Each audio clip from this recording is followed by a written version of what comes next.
Hi, hello, welcome. Episode 4 of Adventures in Gran Insulae is finally here. We took a little week off, a little cheeky week off after all the excitement of episode 3, and by excitement I mean tender roleplay, tender, intimate, sweet roleplay. That's so sweet. I know you were doing it like that. Sweet roleplay. Nice and juicy. They kissed that robot in between scenes. That's so true, actually. It's so true. What is up? I am Julian, or JuliCiel on the social medias. I am the DM of this campaign as well as others. I'm very, very excited to be back with these lads. And yes, Diya Franklin was also part of episode 3. Ben Diya and Franklin. Yes. Yeah, that's me. We'll do, if you know what I'm up to. I don't need to you know what I'm up to. I don't need to tell you. We're all drunk at this point. Yeah, you know what I have been doing though? I have been taking some D&D writing commissions. I wrote a session for 2 people now. And they seem to have gone very well. So if you ever want to run D&D for your friends, or have a DM you want to pass off a session to, shoot me a message. You don't just have to hire me to DM. I can also write stuff for you if you have the rupees or whatever. Have the rupees. Whatever the Zelda Julian, is. you have permission to use my ideas too. We know. We good. And our recently clean-shaven little guy here, who are you? Well, hi there. Hey, I am Matthew Eberle, the renowned photographer, or so I like to believe in my own head. Yeah, I'm here. I'm a nerd. I'm playing D&D. I do gym stuff, so you can find me on Instagram, Matthew Eberle Photography. And yeah, we cool, we chill, we hanging. We cool, we chill. A week without your beard, and you are talking about your body on the internet. His face. You're like, yeah, I go to the gym. Charisma's not high. I'm a really good photographer. Hairs aren't even all the way gone yet, and you're like, yeah, I do a little bit of photography on the side. You gotta do sometimes self-care means just a titch of narcissism. Absolutely. I am super excited though. My first wedding is June 4th. I did an engagement shoot last weekend, and then I got another one coming next week. So nice. It's getting into that time of the season, and I'm excited. I love my job. Well, your first wedding, hopefully your last. I'm kidding. That was supposed to be a joke about staying together with the person you're marrying, and not about the amount of complete loss of any fiscal responsibility. I've slept for about 20 hours this past week, so we're going down to. Why did you move out of the way right as I'm pointing down at you? I had to fix my volume. I'm pointing down. He was dodging. It's to fix your dodging balls? your down B. My dex is so high. That's like low wisdom. Is I had to fix my volume as you're pointing to me. Did you already say my name? No, I'm passing the ball. I'm passing here. Watch. I'm passing the dice over to you. Watch this, Michael. Catch. Ew. Fell on the floor. Oh fuck! I dropped it. Wow, that delayed. Wait, that's so Michael. Fun. I could drop things on Michael's head. We need to make that a bit. Ow! The fuck? Hi,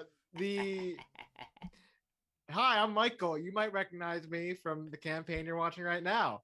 I'm a fighting game player. I'm gonna be at Combo Breaker this Thursday to whenever Combo Breaker ends. I hope to see you there if you're gonna be there.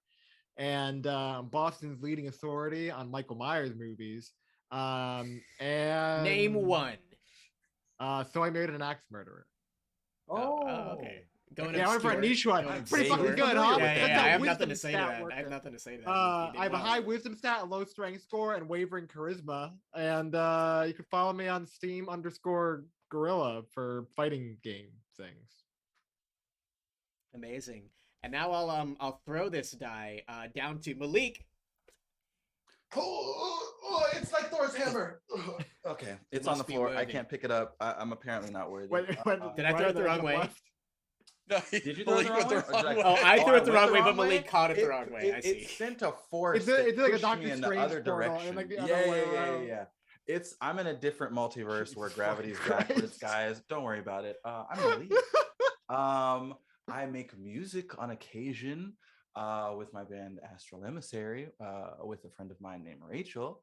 I also have a podcast about One Piece, similar to what's going on in these strange waters we're in now. It's called Radio Kaizokudan.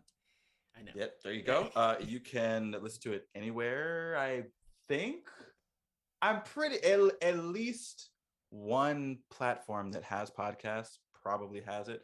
I don't know which one that is off the top of my head, other than maybe like Anchor or iTunes. I or definitely Spotify, found it on either Spotify or Apple. I forget which one.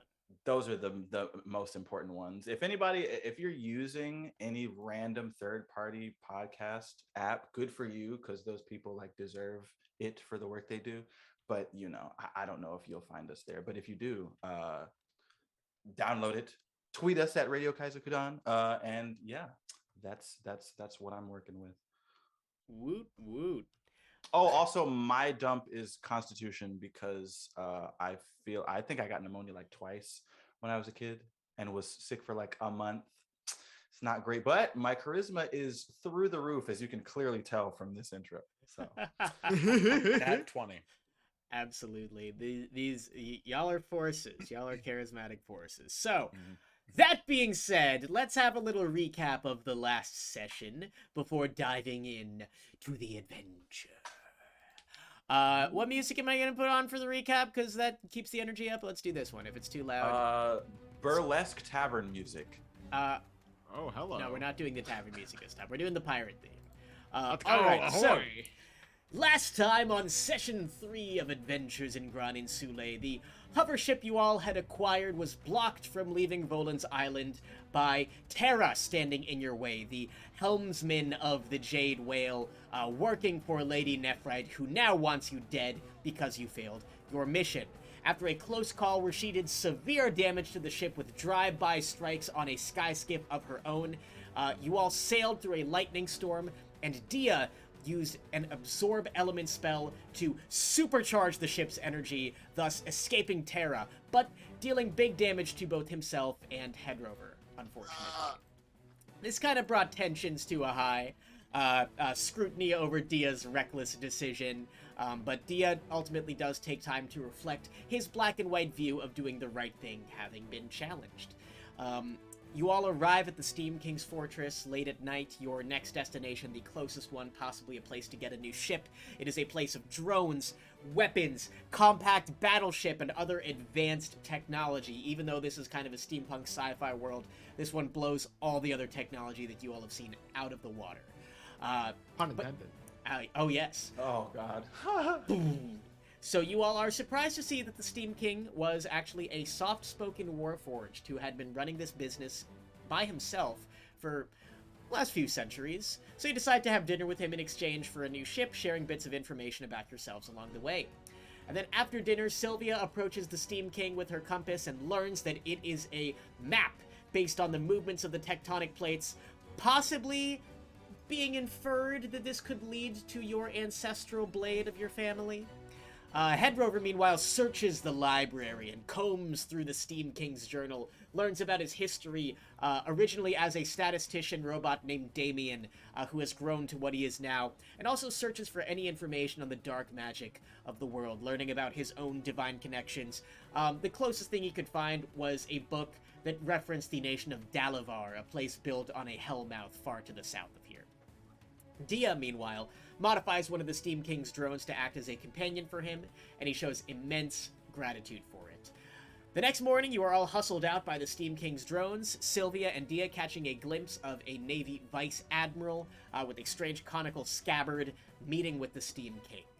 You arrive at your new ship, a sleek, almost V-shaped vessel with the Ferret Friends banner painted on the front, and you all set off for the floating city of Vaas. So, it is a shot of the ocean, it is the morning, the sun is high, and zooming across the water is this V-shaped ship. There are waves kicking back behind you. You're not touching the water, but the sheer force of the hovery Magitech blasting off of this thing is causing the waves around you to ripple and explode out. You are all on autopilot towards the floating city of Vaas. So as you all are inside of the ship, we'll go to what you all are doing inside of this place. It's about the size of, I'd say, like 2 Uber XLs on the inside. Like, this isn't a ship. Oh. This isn't a ship built for like a ton of storage. This is like moving fast. So, Hedrover, we'll go to you first. We haven't gone to you first yet. Hedrover, it's been probably a few hours riding on the ocean in the fastest craft you've ever been in. What have you been up to? What do we see you doing? I'm probably... So, did I bring the book from the library with me? I believe so, yeah. You brought the book on the nation, but you did not bring the Steam King's diary itself. Yeah, so I'm... Hedrover's currently perusing the book that he brought with him about, like, the nation with, like, the Hell's Mouse in it, and trying to parse, like, anything extra out of it, and, like, becoming increasingly distraught that there might be more wrong with him than he initially let on. Indeed. Our old dwarf is combing through the pages of this book on geography, which is like the closest thing that could be found in an inventor's workshop on like ancient magic. But you'll be getting some new information on this, which I will be sending you later. So we'll go over next to Sylvia. What are you doing on this ship that is zooming across the water? I think Sylvia is probably just... because she hasn't in a while, and it's very important to her that they stay sharp and powerful. Taking a moment to sit at, let's assume and hope that there's maybe like a table somewhere, and just sharpening her swords, kind of thinking to herself about all this information that she just got dropped about the compass and her lifelong quest, as it were. Amazing. Sylvia being our satyr of the group, 2 blades, horns that are curving, right? I think Or are I they said forwards? that they were curving the first time, but I kind of wanted them to just always be Right, gazelle gazelle-like. horns do curve Yes. a bit, so it's not directly straight up. It's just a much more shallow curve than I think a typical satyr would have. Sylvia, perhaps the tallest member of the party, if you count her words. But another tall, lanky lad, we have Diya Morningstar. Matt, can you please describe Diya for the good people, while I add his last name to your picture? Diya, our beloved blonde-haired, green-eyed, Legolas classic-style high elf, is currently covered in grease as he is just running around the cabin like a kid in a freaking candy shop, going over all little gadgets, learning how the ship works. Oh, this technology is so advanced. I can't believe it does it. Look, it does the little beepy thing when things are close, and it hits the thing, and you press that, the water pressure goes up. Now you do that, and then that's the toilet that goes flush. So it's fascinating. You wouldn't believe. And so he's talking to the ferret, and his ferret is trying to look mildly amused, but just rather unimpressed. Yeah, Ferret's like, where's the food? I don't care that thing can flush. So as As you a all... line from One Piece. True.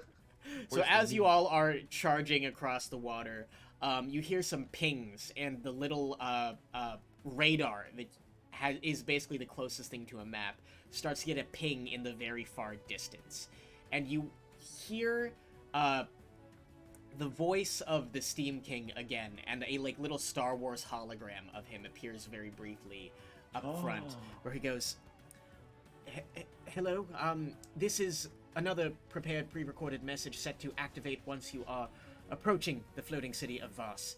I will attempt to inform you about everything you could possibly need to know about it." Let me change the music off of something epic to something a little bit more contemplative, perhaps. Ooh. Let's see. How about this one? So, the Steam King says, "The floating city of Vaas is Vidalcan founded. The Vidalcan, of course, being, culturally speaking, a very scientifically and magically minded group of people. The expertise of the Alvas family allowed this city to be constructed above the water. there's a reason that it was built above the water as well. It's not simply for show. There are dangerous, mutated sea monsters in the water beneath as a result of some spilling of radioactive waste back when there were attempts to improperly harness nuclear power.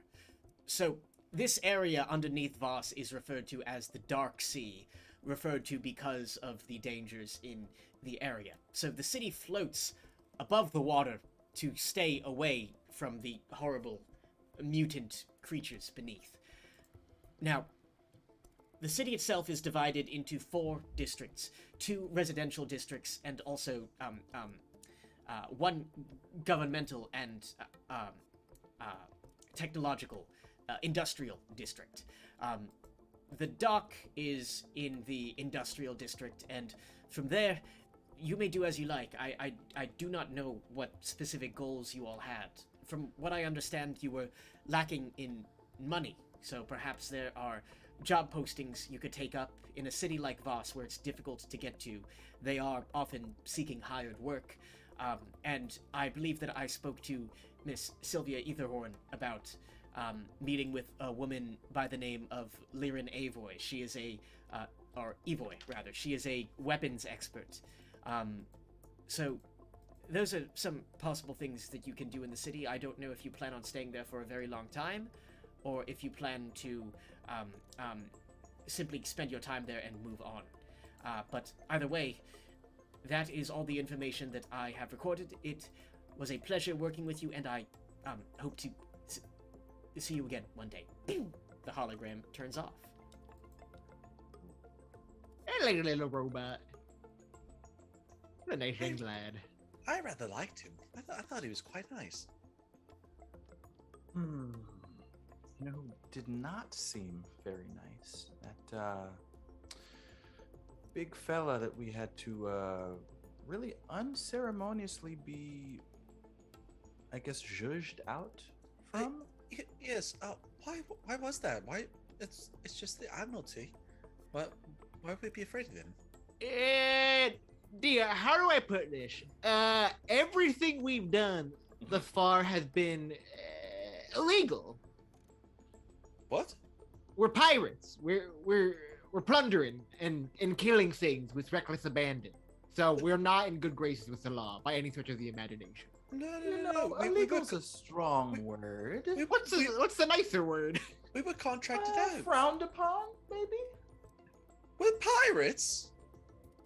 We're Oh, on yes. we're on the ship. A dead thing was following us and we almost struck her with lightning. What was cluing you in? We're trying to escape from the contract that we failed at, and we're pirates. The contract was to steal a heart. It's to retrieve We're not treasure. surgeons. Well, Oh God, I'm you a pirate. You do realize, Diya, that adventuring as a whole is not exactly a typical job that people are, I don't know. I guess some of them do become exalted, but most of the things that adventurers have to do are not exactly by the book. Surely It doesn't make you a heard of them. pirate. But Well, adventuring in and of itself is illegal in a lot of ways. Pirates are just adventurers that are on the seas the majority of the time. very What? true. Put this in your book. Real jobs are for suckers, Sonny. I don't. I know mean, if I'm that's true. comfortable with I actually do have to agree with Hedrover there. Look how well we're doing. that. My mother and father are doing just fine. I think we just managed to get a couple rungs off of rock bottom, because I think we were this close to being. Actually, you know what? We weren't at rock bottom, because rock bottom would have been us getting decapitated had we gone back to the Jade Whale. But you know, Everything's I think, uphill. Sure. For now, but I think I'm gonna try to. Is uphill harder? Don't really down. Oh, it's only going harder. It's only gonna get worse.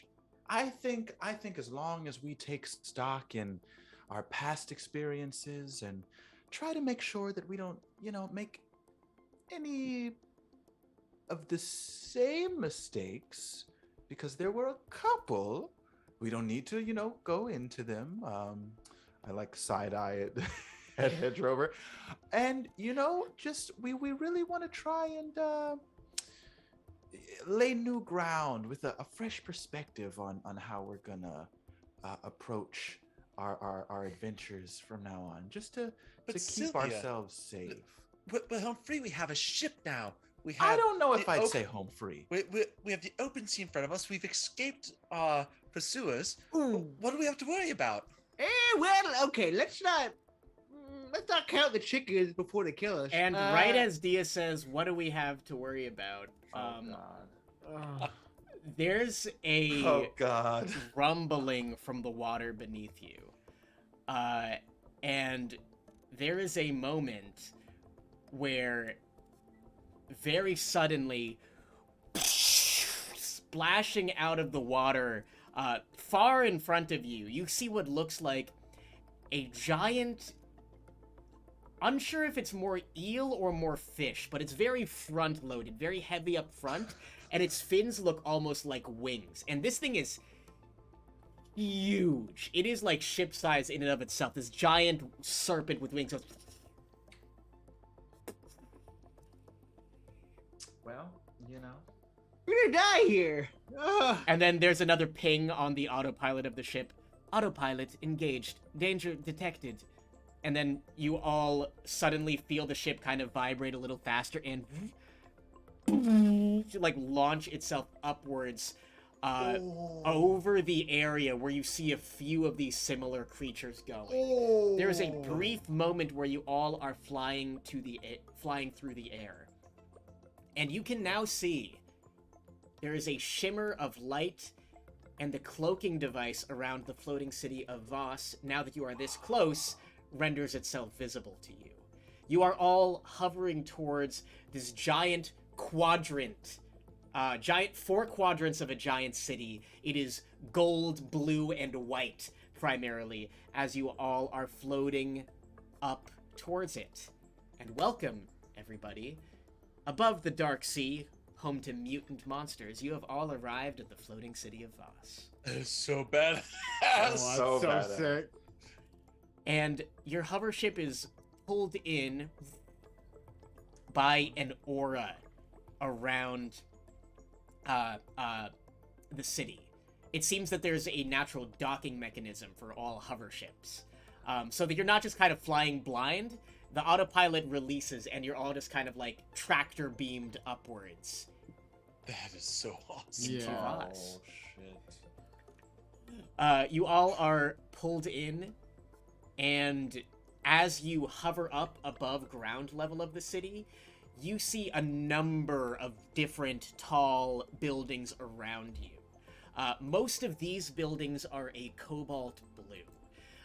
The industrial mechanical district of the city, where the docks are and where much of the inventing and Magitech happens, it is glowing all around you. There is a rush of many different races, primarily Vidalcan, actually. These blue-skinned, tall people, kind of like the Vulcans of traditional D&D. But there are quite a few humans, a few half-orcs, some tritons as well. It is a decent mix, but I think it's safe to say for all of you, this is the most of the Vidalcan race that you all have seen in one place. They tend to be very rare across Gran Insulae.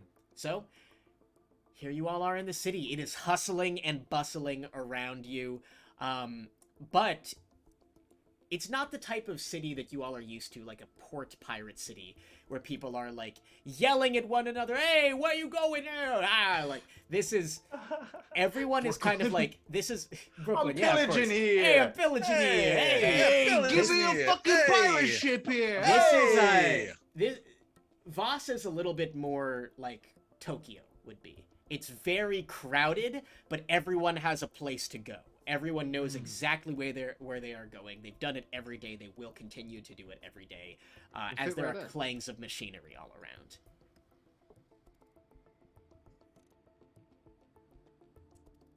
welcome.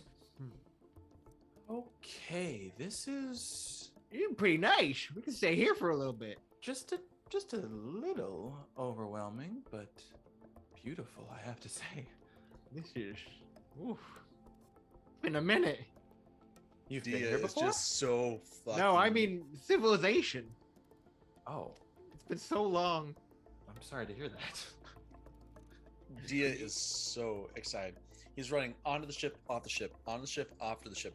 Every time he's bringing back like another piece of wood, and then it seems like he's setting up a table. Then he brings out like a little pole thing, raises up the ferret flag, and makes a little sign that says "Adventurers for no. Hire," like an old-fashioned lemonade stand. Oh, And he's my standing there with this God. ferret. They're both like posing, doing dramatic things. Yes, we are adventurers, and if you need help, you can come to Ferret Friends for help. And we charge a fee, but we are affordable. Hedrover, I think you're gonna take first shift on this. I'm gonna take a walk. As No! as Diya loudly proclaims that they are adventurers, the first person to come up to you is very clearly a cop. Oh, great! Tall, uniform, badge, baton, and he walks up to you and goes, "All right, what have we here?" We are the Ferret Friends, and we are for hire should you need adventurers at your assistance. And scene. Good job, Diya. Great performance. Shutting The Jim over adventuring here. is not particularly relevant to why I'm stopping you. I simply need to know what you are doing with that. And he points to the ship. Are you Here's going... how we got here. Yes. It's our ship. Are you going to dock it? Or... Oh, yes, quite. Alright. Well, you're all new here. 10 gold a night, and he points over to a big warehouse. Oh. Otherwise, the ship will be confiscated. It can do. Thank you, officer. Now, Diya, we are the Ferret Friends from the diaphragm. We're the Ferret Friends, right? We are the Ferret Friends. Oh, so From the good. Thank you, diaphragm. You're gonna keep doing this for another hour, so you better get along now. The officer just stands there, his fingers kind of like tap on his baton, waiting for you guys to go dock the ship. We're Just gonna get dock the in. ship now. Get in the ship. Let's go. I come. I just finished. No, it's fine. Nope, It's docking fine. time. It's We fine. will Back rehearse on the- later. Okay. My Diya- grandson is so funny. We're gonna dock the ship now. Diya proceeds to bring all the shit back into the ship. Fun's over, kid. Get in the boat. Immediately, you all hustle back in. Or Sylvia, are you still taking a walk?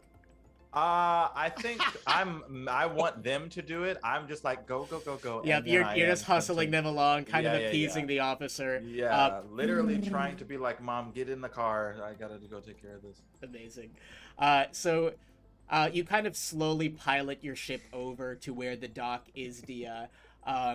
A heavy-set Vidalcan woman steps out, and she seems to kind of be like a parking attendant, valet person, and she says, "All right, so that'll be 10 gold, and I'll park the thing." And she looks expectantly to all of you. Diya looks to Sylvia and head over. How much gold do I have again? I'm not there. You I'm can not see there. under your inventory. Crap. Oh, Diya has exactly 10 gold, which he promptly pays her with. Oh, I have. no. I don't think I have gold. You don't have any money. If you picked a background, you usually come with money. Yeah, usually. I don't think. Well, I guess you guys will have some questing to do today.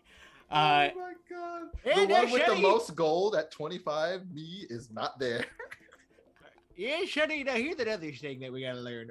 We need money desperately because I have none and I'm going to starve and maybe die. Oh, No pressure. So, well, I mean, when I was a bit younger, for fun, my fair friend and I, we would do a little bit of a show. I mean, perhaps we could and if you don't want to adventure, we could do maybe a little. Let's adventure. performance and- Adventuring is so no. I'm told the legality of adventuring. I'm on board with. Fuck them. Who cares? Oh, excuse my profanity, but we We need the money, Now and we're he gonna get starts it. We need to get this money any way we can, or Oh, I okay. will die Help- here. Help me set up the stand then. Dia Oh, starts plan bringing all B. this shit What back if- out. What if? Here's a good adventuring tip: we go to other people that are offering jobs and get the jobs that way, rather than people coming to us. As you all are talking, your hover ship is very carefully being parked, like really slowly moving past you all in the background. A window rolls down, and then the parking attendant goes, "There's a job board over there," and then it rolls back up, and she like continues moving past into the background. I feel like, based on my city instincts, there's a job board somewhere. A job board? A board for jobs. That's brilliant. Who thought of these things? Am I right? Let's go. Hedrover, did you think of this? Oh, I all the time. I'm like, you know what? What if there was a board for jobs in here in the city? Amazing, and you already got it established before we get here. You're so clever, Hedrover. Yes, let's go see It's the job true. board. Let's go look at the job board. That's gonna be fun. Come on, this way. Also, just pretend you're my grandson, no matter where we go. We're not adventurers for now. He's like We're not. significantly taller than you. Who gives a damn? You're my grandson, and if anyone asks, we are putting on a performance and looking for jobs. But that would be lying, and I'm not. Lying is grandson. great, remember? We learned that the other day. I thought we decided. I'm confused. They're gonna Well, be just fine. They're gonna Yeah, be it's just fine. fine. Don't worry I about can't- it. I Don't believe. think about it too hard, or I'll be I upset. believe. Amazing. So you all, I assume, make your way over to the job board, which is a large hovering slat, where papers, rather than being pinned to it, are kind of like, it looks like they're up there in code, very briefly, like in lit Magitech letters that kind of like shimmer a little bit and form different postings. However, you see a lot of the, as it changes, you see an entire board of jobs is like taken or filled already. So you kind of like wait a few seconds for it to kind of like shimmer and switch between all the jobs that were put up today. It's 11 a.m. approximately, so you kind of assume that a lot of the good ones were taken already. But you all see there are 2 jobs available. One says simply substance containment. It gives you a location, and it's offering you 500 gold. What the? This sounds like some Breaking Bad shit. The other one that is available, shimmering on the next one, says in all caps, "My employees are all gone. Help!" And it gives the address of a bakery in a residential district, and that one is a 150 gold reward. I'd like to think that Sylvia was literally clocked the job board immediately and has been there looking at it the whole time they've been doing the docking bullshit, and they come to find her there. Oh great, you guys made it. Did you have fun? Did you take pictures? Anyway, I think, I mean, I know which one I'm leaning towards, but these look to be the only ones that we're gonna be able to do. Early bird gets the worm and all that good jazz. Which one are you thinking? We could technically do both, but which one do you want to do first? Maybe is a better question. This bakery guy sounds like 2 things that I love. 1, desperate, and 2, probably a rube. So I think we might have good pickings there. But it's only 150, Hedrover. But he's containment for 500. What if we Read just have to between like the lines. hold a box or something for like What 20 minutes? box is $500 worth? Maybe there's some super rich person who just is giving money away. What if it's a bomb? I mean, shit. Always think about the worst. Write that down. I always think of the worst out of every situation. Okay, how about this? And I'm regretting it the second it comes to mind, but I think it could possibly be fun. What if you guys go to the bakery and I go see about the substance containment? You have a hard bargain. I don't like working hard. 2 owlbears, 1 stone. 2 owlbears, 1 stone. Diya? Oh, You know what? Diya, I'll do the bakery. The Di- kid wants Di- some. Diya isn't even paying attention right now. He's like all over the sign, just kind of like, oh, how does it do that? The projection material. Look at the numbers. They're so Diya, intricate. They're just- Diya. Hey, hey, yeah, right here. Did you hear any of what we just said? No. Fantastic. We're gonna pick between these two jobs here. Which one do you think you want to do? Do you want to come with me to do the substance containment? That could be a lot of fun, 500 gold. Or do you want to go with Hedrover to, I don't know, make croissants or something at a bakery? Wait, you're not going together? I mean, it doesn't seem necessary. Oh, that's just stupid. You never split the party. Uncle always said that. You never split the party. You go together. We can do both jobs. Just do one first and then the other. All right, I'll help substance contain. I don't like working hard. I like working smart. But fine, I'll contain. Sylvia's caught off guard by an actual like stroke of logic that appears to have like finally bore fruit, and Dean's just like, oh, okay. Look like I'm rubbing Okay. up on the boy. Sure. Let's see about the substance containment first. I'm sure that shouldn't take near as long as finding however many employees this guy has that have just disappeared. What if we have to contain the bread? Wouldn't that be ironic? Wow. Let's go to substance containment. Yeah, let's. All right, so you all wander through the industrial, technological, I haven't decided which one, it's both, district of Vaas. You see there's a mix of clanging of tools and also all sorts of buzzing, whirring around you. It seems like very few people actually live in this district. They probably work here and then go back to the residential districts. And as you are walking through, you see that there are bridges connecting each of the 4 quadrants of the floating city of Vaas. So, you can see the kind of like hovering bridge that connects the quadrants, but you don't quite go that far. You don't need to go into the residential district. The bakery is in the residential district.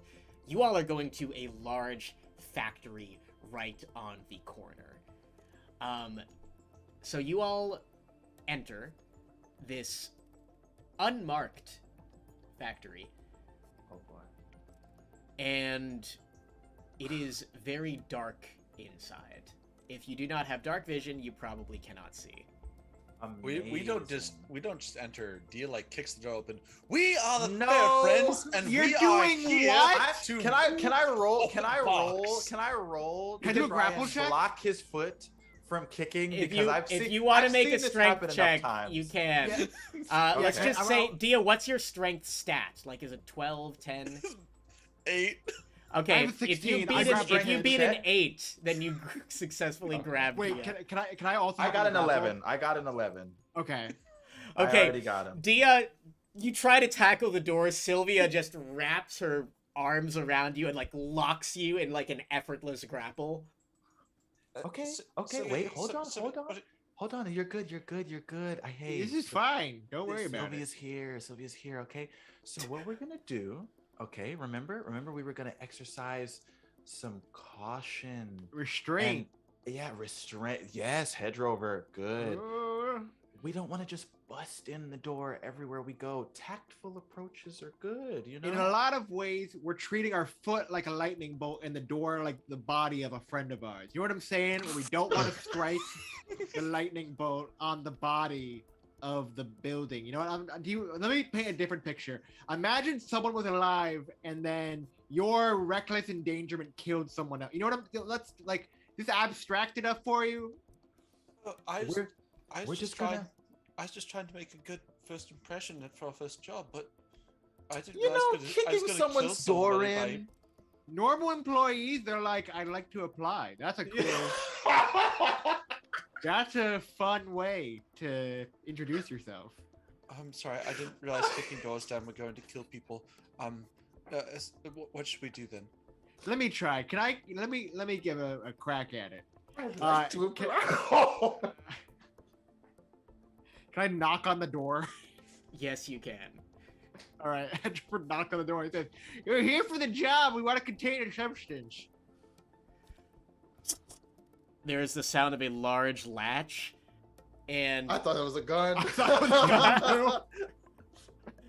no, Ace Ventura. afraid Oh not. my God. But the person you see opening the door does seem to have some type of weapon on her belt. You see a short but very stout Vidalcan open the door. Unusual for Vidalcan to be this short. They're usually a little elf-like. But she's kind of like short. You can see her hair, which is kind of a silverish color, is a little burned at the edges. Or not burned, but like frayed. Like it's very clearly she's not so much taking care of her appearance very much. But she narrows her eyes at you and says, "You all are here to respond about the job posting? Yes. You're not yes, from around here." We're not. Not quite. But we are handy at containing substances. That I've sounds so bad. We are the fair friends. And we are Contain here for the that job. You be substance. quiet. Contain that You- substance right now. All of you get inside right now. And she gestures for all of you to go in, and she flickers a light on. You can see that this is very much not a super... This is not the front entrance to this factory. You are in what looks like a loading dock with some dim Magitech lights lighting the place above you. This woman says, "All right, so you all seem to be very foreign to the floating city, so I assume you don't particularly have any allegiances to, say, the governmental district, to Liran Evoy, to anyone who's sort of a big shot around here." We have no allegiances to anything but money. That Liran is what I Evoy. like to hear. Yes, the Magistrate of the Technological District. Oh, yeah, that's just a beautiful name. I just wanted to say it again out loud. Yeah, no, we don't know. Be careful. Be principles. careful of her. She's a bitch. Anyway, Wow. Oh, that is Oh, quite rude. Also, nope, it's fine. We don't care. We have no allegiances, remember? No principles here. that's what I like to hear. So, my name is Farah Jin, and our factory has been doing some experimentation, and we seem to have created a rogue creature. It's basically an acid elemental. Oh, see, I was gonna ask because you said creature, and I was like, how could a creature be substance? And now the truth reveals itself. Yes, it's Okay. not much stronger than a water elemental. But Go good. I don't know how experienced you all are. It has killed 4 employees so far, and we would very much like to contain it now. These All employees, you have to do is subdue the creature. What are we talking about in terms of the battle prowess of these employees, if you don't mind my asking? Just to get an idea of what their skill level was when they very unfortunately met their demise. Burly men and women, without a doubt. Okay. That being said, you did arrive. I did have some other people take me up on this. They are currently fighting against the elemental now. I'm not sure if they'll win. It seems like they might have lost one of their own as well. Perhaps you could aid them, and maybe we could go 300 for each of your groups. Sure. We're team players. Yeah. Team huddle. Not, Group up not now. nonsense. We must rescue them. They're in danger. That's so Okay, sad. We hold- grew up. hold- We grew up grouping up now. Huddle up. It might be time for his medicine. We're just gonna have a quick sidebar. What What are if you we doing, get the Hedrover? full 500 if none of them die? Why are we waiting? There's people in danger. We need to go help them. We're waiting Okay. because they might die sooner. They're not gonna. These people are already trying to do the work. If they've softened it up and we just come in and take the blow, I don't think they're gonna just let us take all the money, Hedrover. Yeah, but I mean, we can just take it. What are they gonna do? Fight us? We can be pirates, but I'm still a hero. And Diya's gonna run off in the direction that the lady was gesturing. All right, as We're getting Diya a runs- fucking leash for him, and I run after him. all right, before I leave, I go, we're bumping it up to 450, and then I run off. All right. Hedrover, make a quick persuasion check as you're running. Oh, good. Isn't that more intimidation? No, it's No, not. you're Nothing you said was a tunic. All right, that's a 12. All right. Noted. Diya, you run up the stairs of the loading dock, and indeed, as you start going up, you do hear sounds of combat. Based on the sounds, the way that the clangs and the what sounds like gunfire echoes, you assume that this is a large room that they are fighting the acid elemental in. So, Diya, you kick down the door, and what you see is, as the door flings open, a about 8-foot tall creature, one or two liquid arms coming out of it at a time.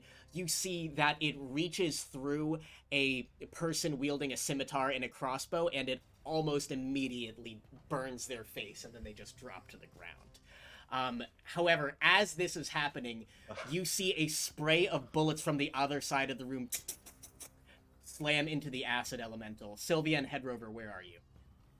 I mean, I started running right after him after I Okay. said we need to get a fucking leash, so I'm, I should be pretty right behind him. I'm following quickly behind, very disgruntled that we're getting paid for cheap right now. All right. I mean, you have 0 gold. I would be happy We with could have anything been if I were baking you. right now for half this. Can everybody please roll initiative? Oh. I'm sorry, guys, but I'm really not. Oh, fuck. God damn it. Minus You one reap what you initiative. sow. It sounds like reaping what has been sown is transpiring. Diya, what did you get? A 5. I got Nice. a 7. Oh my god. I got a 18. Holy crap. Okay, that tracks. 20 decks, baby. All right. You have, let's see. Okay, so wow. Does this thing have a positive initiative? It does. It does. Okay. It is going to be going between Hedrover and Diya. Its HP is that. Okay. So, here's how this is going to work. You are now in combat against the acid elemental. First up in the order is Sylvia, and then Hedrover is on deck. Sylvia, you see this acid elemental, it just basically disintegrated a guy with a powerful, attack against it. It is reportedly not much stronger than a water elemental, but water elementals, you know, are not to be messed with one-on-one. Luckily, you have the 3 of you, plus whoever else is taking this job right now. Yeah. Okay. I am okay. Okay, and so what are their positions around this acid elemental in relation to me? Make a perception check. Okay. Just because there's a lot of clanging and slashing and zooming around True. going on. Right now. That's going to be 18 plus 4 plus 18 plus 6 is 24. Okay. So on the opposite side, Sylvia, crashing through an arm of the acid elemental is a giant maul that, boom, slashes through one of the arms. And on the other side, you see another acid arm come out of it, get slashed to pieces, and then get shot for good measure. As you see a warforged with a blade on his arm fighting against the acid elemental. On the other side is a lizard folk with a skull tattoo on his forehead. Are you fucking oh my We could have been at the damn God. bakery right now. We could have been making You croissants. got to okay. Sylvia, you recognize Captain Ironbeard of the Ironbeard Pirates and his first mate Skull. All right. Can I say something to my fellows as a free action or? You may. So this is very bad. We got some friends here, and I obviously relay who is on the other side, and I tell Hedrover, yeah, I guess we are gonna try and take the whole 500, and then I'm gonna wild shape into I'll go for my tiger gazelle hybrid for now. I have a question for later because Awesome. I was like, do I want to do giant spider? But I don't know if I can do giant spider, and I don't want to slow down the combat. So I'm just gonna wild shape into my tiger form, and then I'm gonna get into melee with the. Who's closer? Is the acid creature closer to me? The or acid are creature the two is of them closer to you. Skull and And on the Ironbeard other are on side the of other it? side of it. Yeah, they don't Okay, seem to have perfect. seen you yet. Okay, then they're not my allies, so I wouldn't get flanking. I'm just gonna. Actually, you know what? I'm gonna stay. I'm gonna stay because I can use a cool thing. You can pounce If I- also because yes, you're a I will tiger. pounce. Yes. Yeah. So I will stay where I am, but I am now in my big quadrupedal gazelle form. Amazing. So you're planting yourself just right in front of it? Yes. Okay. Is that the end of your turn? Yes. All right. So Sylvia, the gazelle horns stay, but the rest of her turns into this beefy gazelle that charges forward, stops in front.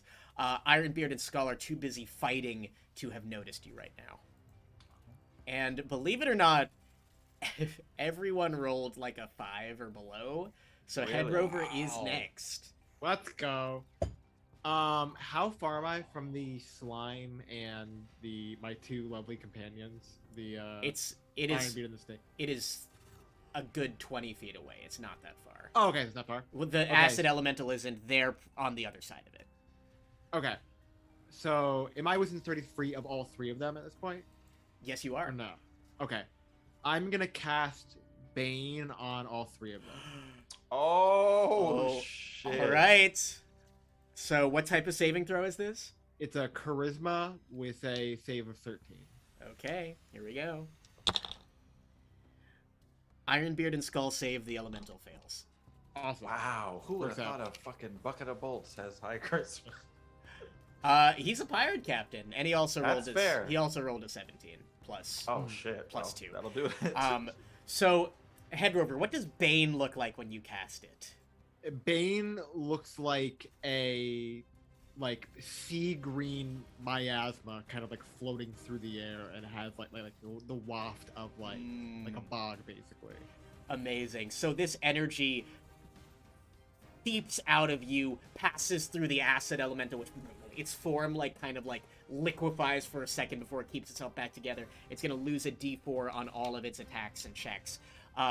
Meanwhile, Ironbeard and Skull shake this off, and both of their heads whip around over to you. And Ironbeard, breathing through the furnace of his mouth, goes, "Avast! What have we that has entered on the shit?" And he starts fighting against this arm that starts attacking. Gucci, you too, asshole! All right. Any bonus action? No, I'm just gonna get a I want to stand next to Sylvia. Okay, cool. So you run up as well. Awesome. It is now the acid elemental's turn. So the acid elemental is going to look around at all of these new targets. It slurps across the floor, and it is going to surround both Hedrover and Sylvia. Both of you give me a DC 15 dex, or a strength save. Strength save? Strength Okay. save. Oh, Yes. no. A DC who? 15. Oh well. Okay. That's a 18. Okay?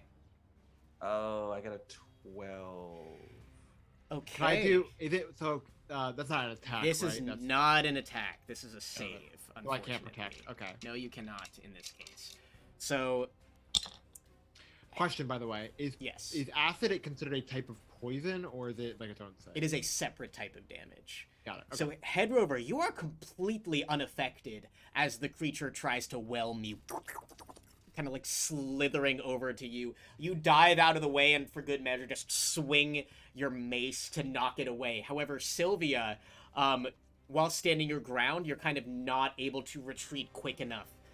You take 14 points of acid damage in your tiger form.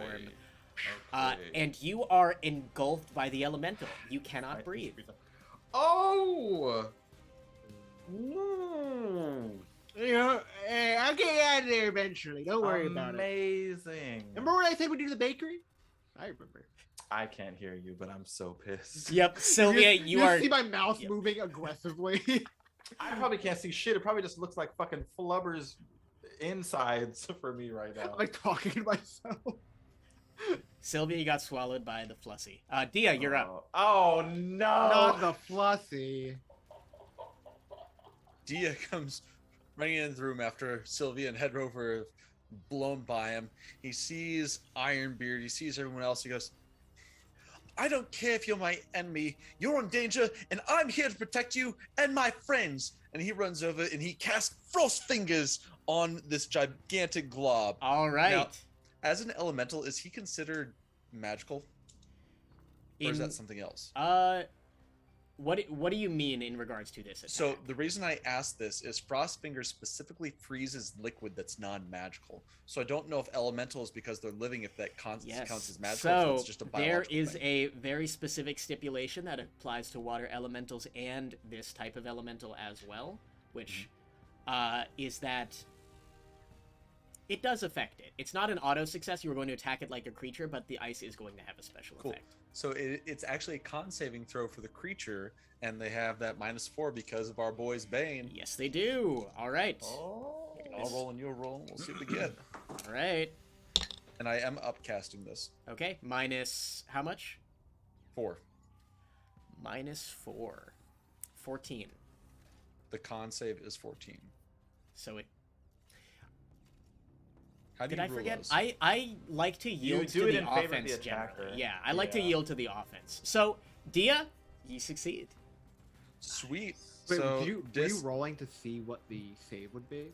What the Bane D4 subtraction No, I was. meant was Matt roll? What did Matt no, roll? Matt's rolling damage. Okay. You were rolling damage. Okay, let's Oh, go. So- wait, Matt's rolling damage, not the D4.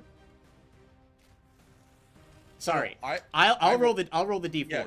Yeah. Okay, it doesn't matter. It got a Okay, I thought you said it got a 4 on the D4, so I'm like, oh, okay, so Oh. that's why I was checking. It got a 4 on the D4 anyway. So Let's Oh, go. God, nice. There Yeah. we go. yeah, there we go. Bane, Easy. good So- stuff, Hedrover. What I did roll was, oh wow, that's actually pretty good. That's 17 damage on Frost Fingers, and it is a 15-foot cone, which I position myself to angle accordingly, and we freeze the shit out of this bitch. Amazing. Whoa. Your Let's 15-foot go. cone, are you purposely I'm gonna die targeting of Ironbeard or hypothermia. Skull?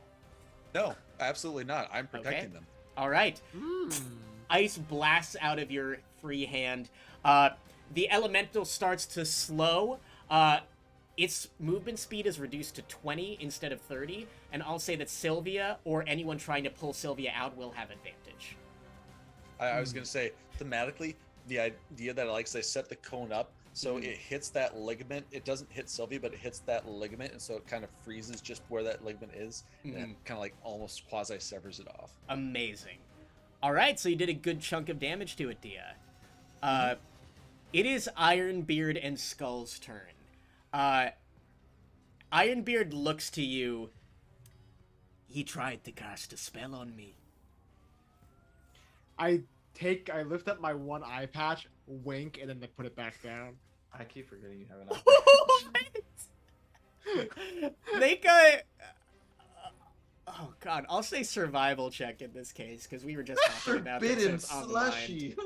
No, to make it persuasion, he's flirting.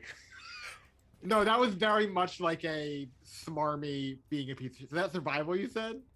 Smarmy being a piece of shit. I mean, that is a charisma check. There's no way around it. Oh, okay.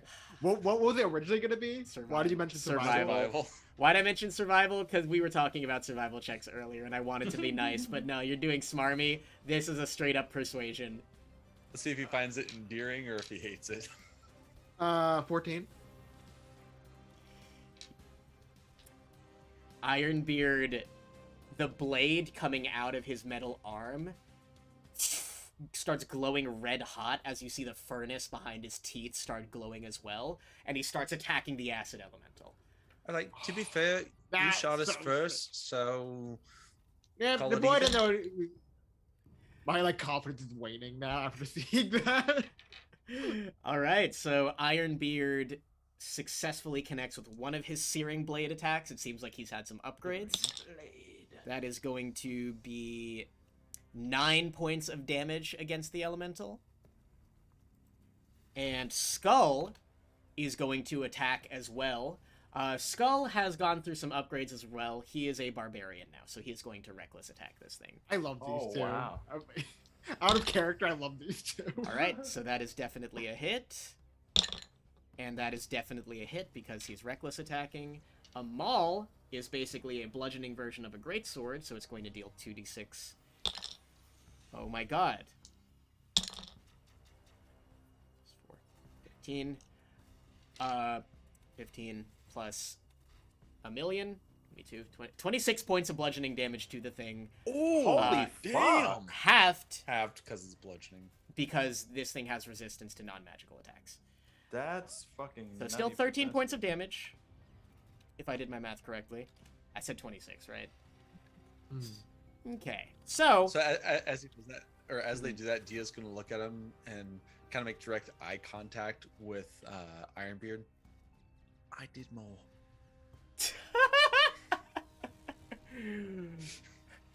you do be tempted the fire stuff. We'll do this later. And he keeps trying to slash and fire. at I'm the thing. so glad I'm suffocating through all of this tomfoolery. I love it. Sylvia, speaking of, you may make a strength check, DC 15, with advantage to try and escape, Okay. using your tiger stats. That is I like the cop sirens and the music. Definitely making it. Oh, of course. okay. It's the alarms of the factory. Yeah. Yeah, Yeah. that's the sign of the guy that saw us with the sign outside earlier. What is the strength of the tiger? It's not showing me. It's a 13 on the die. I'm assuming it's +3. So That 16? beats it. Just Beats beats it. it. Yeah. Okay. All right, go. Sylvia, you're free. I just fucking break out of it, just like fucking hooves in the air. I'm fucking pissed. As you break so out, you hear me pissed. going like, "And another shake. I think we got my way." Oh my god. Do I still have my actions, or was my action breaking out? I'll say like you it's have your. probably- I'll say you have your action. You didn't get to do much in the Terra fight, so yeah, go for it. Do your thing. Okay, I'm going to And just- given Diya's frost fingers too, I think it's only fair. Yeah, I'm gonna just start. Even like, let's just say like half of me is, or like I'm out, like I jump free, and then I'm just going right back. And I'm just stomping the fuck out of this thing. Amazing. With two, I guess. It says one bite and a claw, but can I just have them both be claw? Is that Yeah, possible? yeah, of course. Okay, so we'll just have them both be claw attacks. Which, first one- Perhaps they're flavored as like slashes of your horns or something. Yeah. First one's probably gonna miss because it's a 10. to hit? 10 is not gonna hit. Okay, and then I'll go for a second one, which is, I'm pretty frustrated, so I think I'm just flailing a little bit in anger. I did almost die of asphyxiation because I rolled a nat 1, so Ooh. I'm a little flustered, I think. Unfortunately, as you slash through the elemental with your horns, you're able to hit it because it's pretty big, but it doesn't seem to be having a big effect on the thing. Mm-hmm.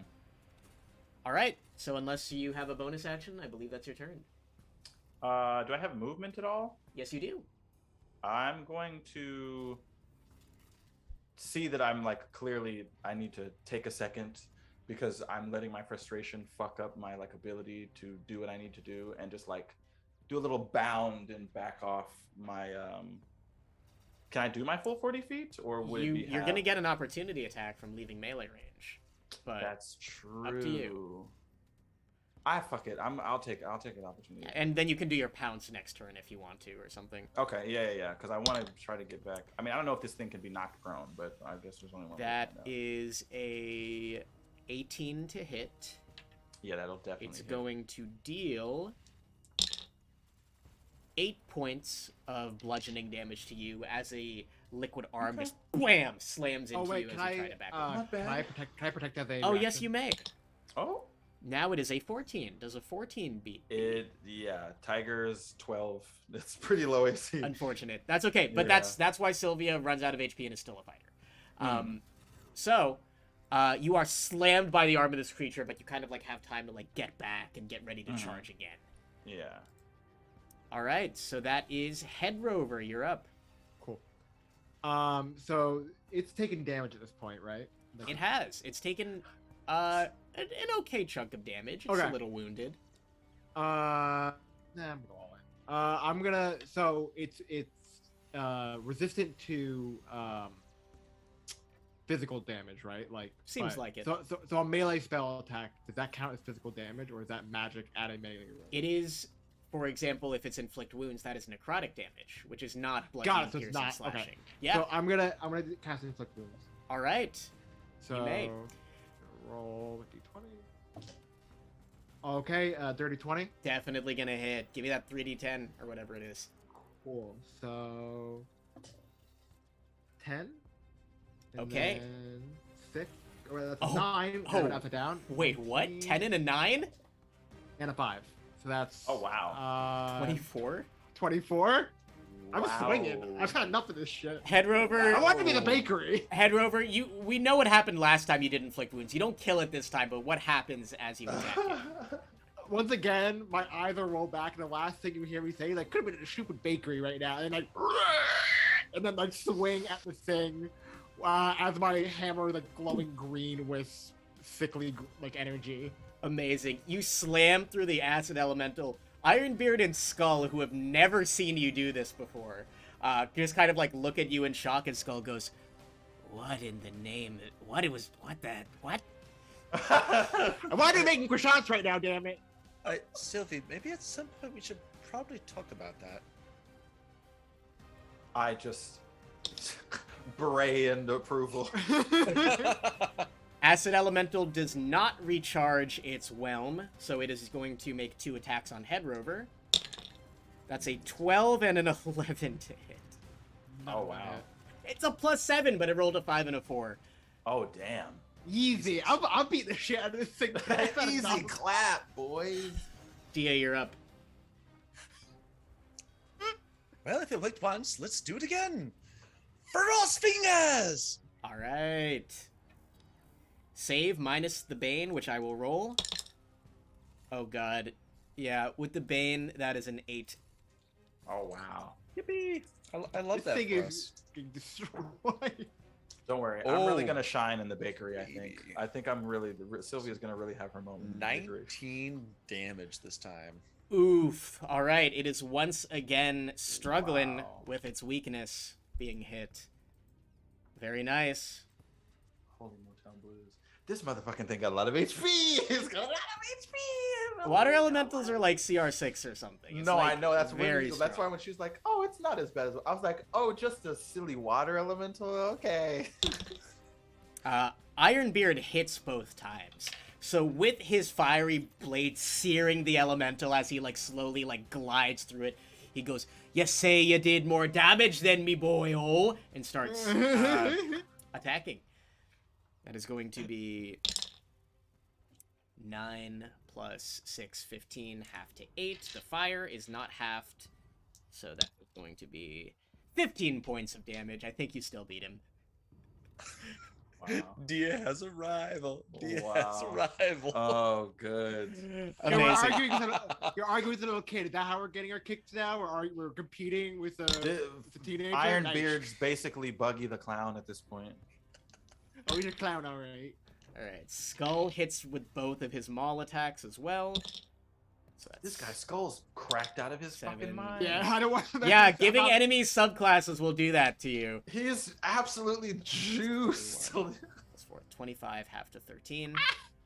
Okay, so It's been like 2 days. Is he? Wait, he taking did. You said he did something? 25 damage, but it was half. yes, That guy would have done 50 damage in 2 turns if this thing wasn't resistant. That's fucking crazy. When will Skull learn? Ironbeard slashes he finishes his slash through, and then Skull just like wheels his maul back with both hands and boom, splatters half of the elemental against a wall. The thing is looking on death's door. And then Ironbeard looks to you and says, "Think you can finish this thing off before we can, do ya? You want that money for yourselves?" I mean, we did come in and save you, so yes, that sounds about right. You did It'd be like an even save- split kind of thing. We get the bigger cut of the pie because you can lose without us. We were just fine without ye. Diya points over at the dead guy. I don't really think so. Cannon fodder, me boy. Us two have been in this for the long run. But he was your team. You don't just abandon your team. And I think That's it's time true. for Sylvia to attack before this conversation is finished up. Okay. And you can do your so- pounce attack now that you've gotten movement back. Okay. if you And so just decide. because since it is bite and claw, can I do the claw first to get the opportunity for the pounce and Yeah. then bite? Yeah. Okay. So we're gonna go for the pounce. Big money, no whammies, no whammies. That is cocked. This fucking thing is so. It rolls a bad. save once it's hit, right? To see if it falls Yes, prone. DC 13 strength save once it's hit, and I think this will definitely hit because that's a 15 plus what, dirty 20 to hit. Yeah, that'll hit. Also, this thing has a +4 strength. It rolled a 2. Let's go. Bane brings that to a 0 + 4. Let's go. Oh, the Bane! This Okay. is so clutch. I also haven't broken concentration because I never got hit. Oh, Then that's damn. gonna be Need to get 7 you war slashing cut down to I guess 3. I round up, For- so it's 4. 4. Okay, so 4 damage for Alright. the. So I run forward and I just fucking clomp into it with my hooves, and then I'm gonna go for the bite attack as well with my D10. Here's my D10. That's oh wow, yeah, okay, 18 to hit. Yeah, it's gonna hit. Roll that And damage. that's, 13 damage down to 7. 7. Okay, 7. Right, round up. Okay, yeah. All 7 right. Sylvia, how do you want to do this? Aha! Yes. Okay. I think this time. No, I'm not gonna bite it. I'm not gonna actually bite it. I'm just sitting there, just waiting while all of this flirting is going on around me between It wasn't flirting, you these know. maniacs. Not a And flirting then- thing. I'm just gonna like the whole time it's been happening, like they've been talking, I've just been fucking scraping my hooves across the floor, getting ready, almost like I'm a fucking bull. And then I just don't even. It's just a full pounce. So I'm not. I just take one bound straight over, slam into it, and I feel like I want like acid to be splashing everywhere, and then I just bring my head down and just rend it upwards with my horns and just try and just rip it into a huge fucking geyser. It explodes against the walls from the force of your attack. As you start going through the core of this creature, your speed hits a little bit of resistance before you push through, slicing up through it, splattering it against the walls.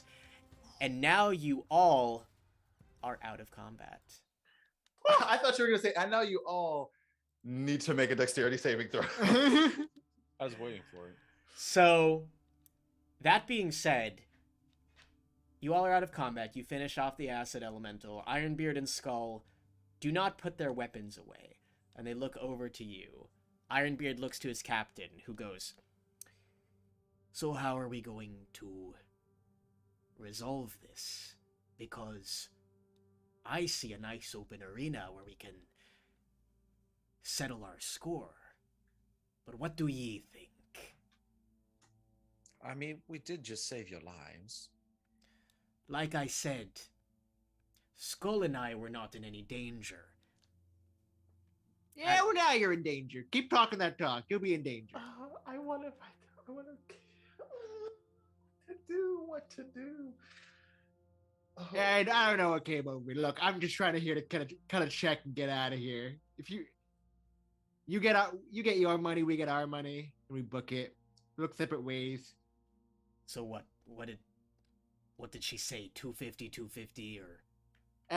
Well, it was weird because she said like 250 for you, and then like 300 for us, and I was like, that's way off. It should be like 450. For You both see of the us. machine gun fingers on one of his hands start whirring. That's what I'm saying. It should be 450. We worked hard, and the job posting said 500. Hedrover, she said 300. You can't hear things because you're young and stupid. The 450 even was for both of us seems like more than fair, I think. But no, she said 300.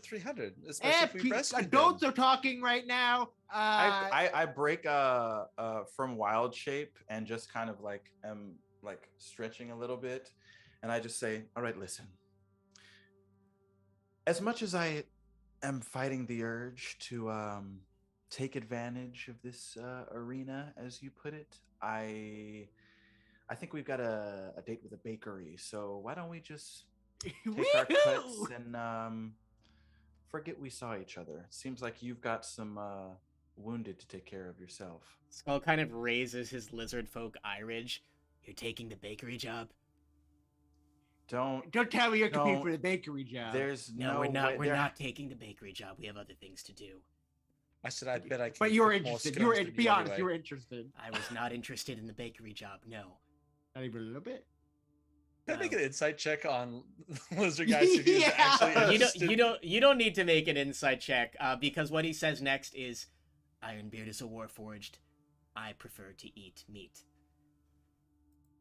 We're not. We're going to help them find their employees, not get lunch. You know what? Let's just. Wait, I did. Let's. Did you not read the whole posting? It said their employee. Their employees aren't. You're No, not. no, their employees aren't missing. One of them is out sick. One of them is giving birth. They're understaffed. Oh, then we must go help them immediately. Come, let's We need collect the our money. reward. We need to Okay. go. Now, let's talk the money situation first. Not a fucking cafe job. So, she said some number that were indiscriminate. Who can remember? It was so long ago. At this moment, you hear from the back, 300 to each of you. Shouts your employer. That's 300 per person or for party? Per party. What the hell? I should have went. It's 100 for each of us, Hedrover. You're flat fucking broke as it is. Let's just go. It's still Beggars dou- can be choosers. Write that It's down. still double what the bakery job was paying.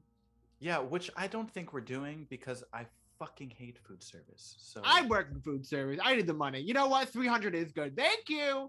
And then I'm already out the door. Amazing. Ironbeard starts to walk out and he goes, he looks to Farah, the employer, and goes, "You're lucky we lost 2 mouths to feed. We will accept the 300. And he kind of like takes it from her and goes off. Skull. Yeah, go ahead, Diya. I said before Ironbeard leaves, Diya wants to make eye contact with Ironbeard, and as they're making eye contact, it's one of those like pivotal moments of just kind of like staring into each other's soul, and then he's gonna like do this kind of sword salute. Till next time. I'm a bit different from you. I can get upgrades as long as I have the money. You'd better do your best to keep up. And then he You're gonna ask leaves. for more money then, huh?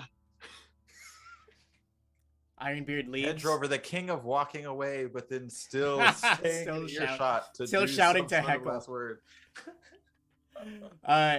Skull is about to follow Ironbeard out before he stops next to Sylvia. So do your arms become the front legs, or? You know, yeah, but I was thinking about maybe trying. You know what? I'll let it be a surprise if we cross paths again. What? All right. You people are very strange. And he walks off. Dying. I love this for us. You all have been rewarded. Can I roll with... to see? Can I Yeah. wait? No. Go ahead, Malik. Can I roll to see if Sylvia is attracted to Skull? You may. What check is that? I don't know. Discovery. Roll a d20. Roll for 50-50, scaling. high, low. Roll for scaling. Yeah. Roll High, for high, scaling. yeah. High she is. Low she's not. 5. She's Five. not. She's She's not. not. She's not. She's like, no. He's a muscly lizard folk in a tank top, but he is very snake-like. I should have said I should have checked to see if he was hitting on her. I see. That would have been an insight check, but that's Yeah, fine. the insight as opposed to the like self-knowledge check. Yeah, just like, do I They're like, am I into like this? this? Yeah, I hope this doesn't awaken anything. In me. Yeah, I was just gonna say that. You see his tongue fly out, lick his own eye, and fly back in. Yes. Yep, definitely not Yeah, attracted yeah. to that. Definitely not. Okay, all right, as I was. All right. The Ironbeard. Timmy really shipped Skull and Sylvia. Listen, Get it? Shipped 'cause listen. of We got a long pirates? campaign ahead of us. Reroll. Reroll. This guy says. Uh, Oh, God. if we get two more followers tonight, I'll re-roll that check, and Malik doesn't get a choice. We may never see him again. Oh my No. god, where's Maddie? Ironbeard and Ah. Skull leave. You all have 300 gold before going off to see what else there is to see in the city of Vaas. And that seems... Point of order 2, I Yes. definitely take the purse to split it evenly amongst us. Yeah. Because I don't trust Hedrover to give us the right amount, and I don't trust Diya not to go buy something right away without realizing he spent over his share. Amazing. All right. That being said, we'll go on break. Be back in 5 minutes if anyone needs to go to the bathroom. I Oh, do. boy. Ta-ta! Also, And we're back. So, you all have collected 100 gold from Farah. Roland, can all of you roll a quick little insight check for me? Yes. I love insight. I'm proficient in it. What the fuck? Yeah. You know what? That's what I get. I'm Yeah. proficient in it. Rolls in that one. Yeah, I got a 5. Okay. That's gonna be 6 for me. No, 7 for me. dirty 20. Okay, as you all leave, Diya is the only one that kind of starts to put the pieces together.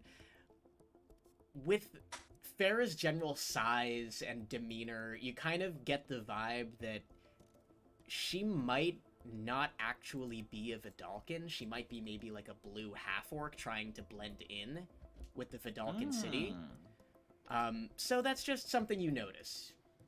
Nothing particularly jumps out at you about it, but you kind of just start to put together things about her build. She might be a half-orc, she might have some dwarf in her or something. She's either not a Vidalcan or not full Vidalcan, though, just based on her build.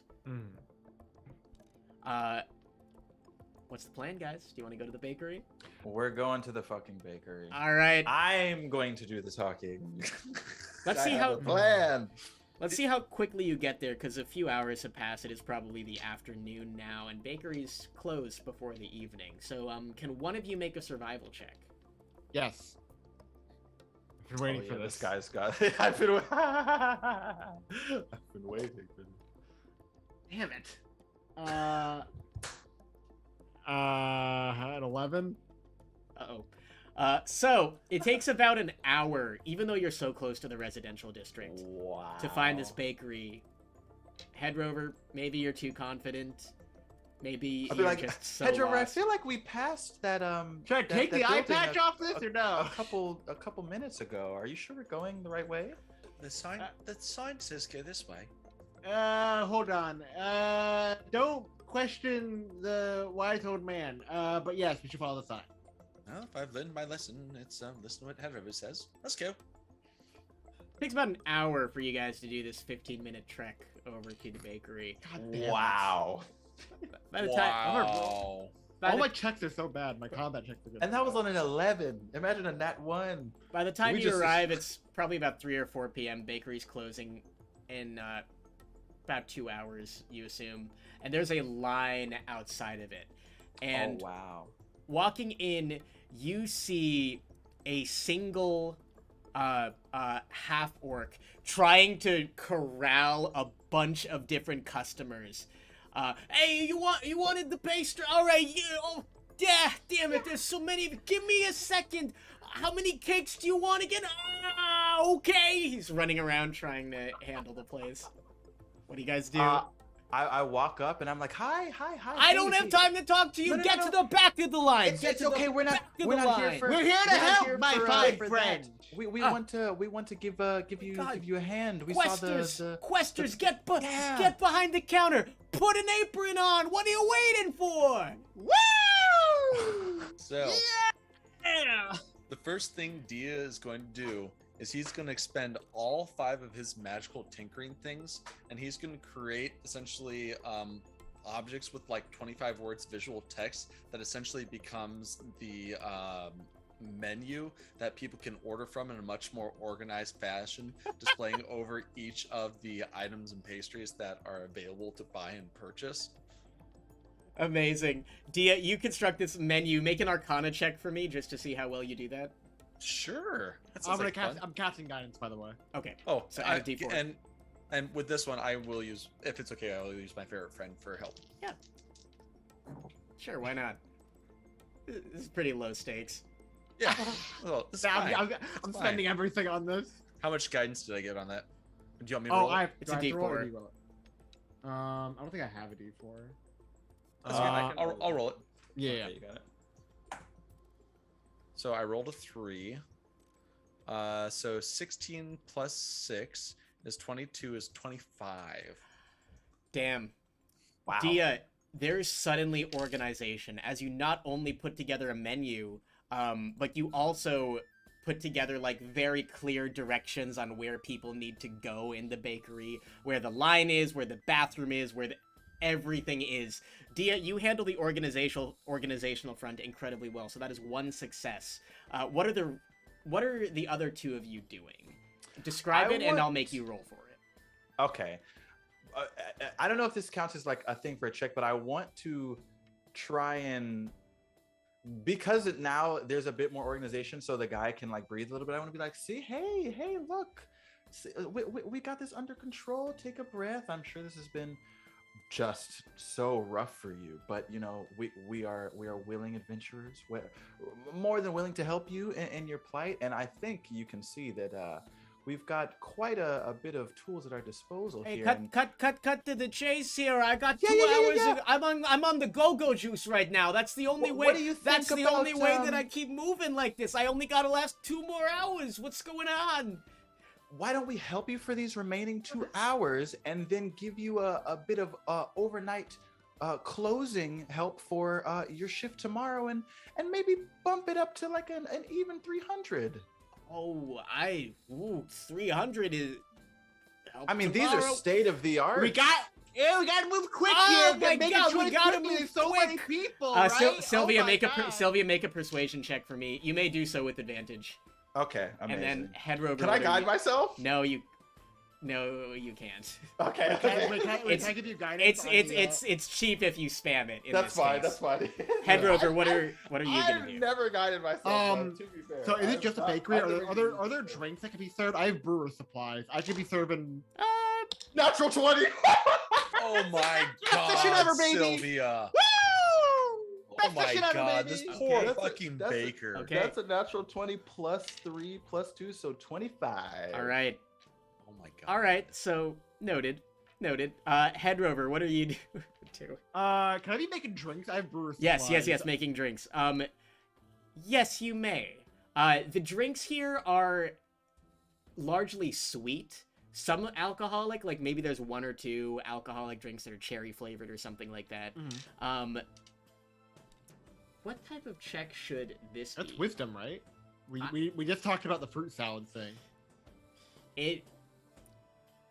Well, if he This so if would he has probably be. Yeah, go ahead, Matt. I'd say if it's brewer's tools, I see what you're saying. It would just be like Um, wisdom plus proficiency plus Yeah. a Yeah, D20, you add your I think, you add your proficiency to it, and then Okay. your wisdom modifier. Yeah.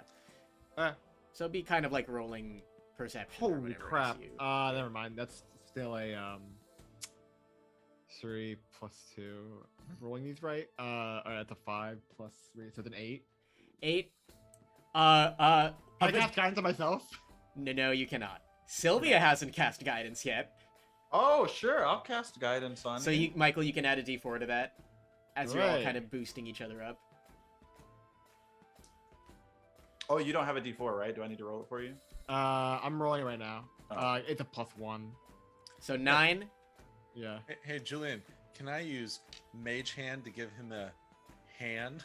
Can I roll with advantage with the mage? You may roll with advantage. What? But you can. But there Well. goes your guidance. No more Yeah, guidance. no on guy. it. Yep. Totally understandable.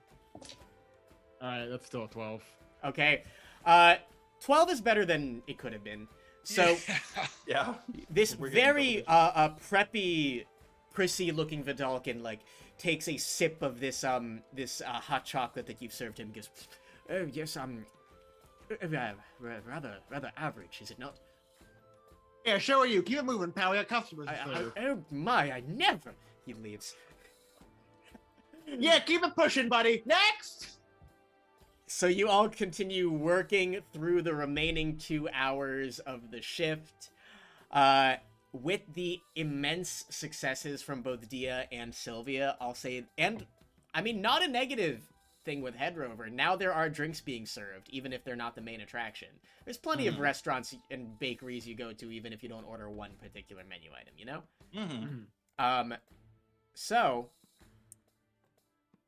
the shop starts to close as the sun goes down. Hey, get out of here! Thanks for coming. Come back tomorrow. The owner waves off the last of the customers. The light is now orange outside. He closes the door with a final ding of the bell. Woof!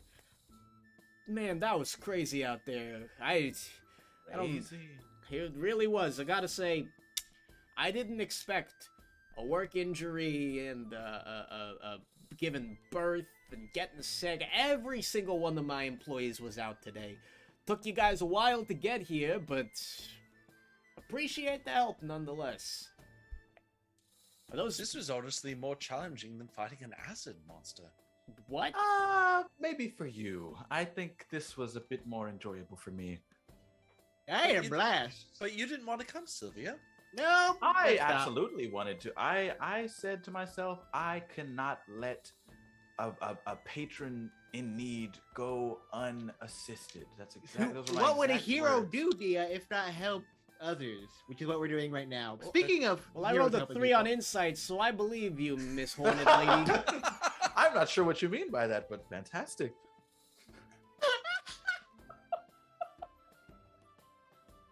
So we were talking about a 300 cut. Is that right? It's 150 for today. If you guys are willing to come back tomorrow and do it again.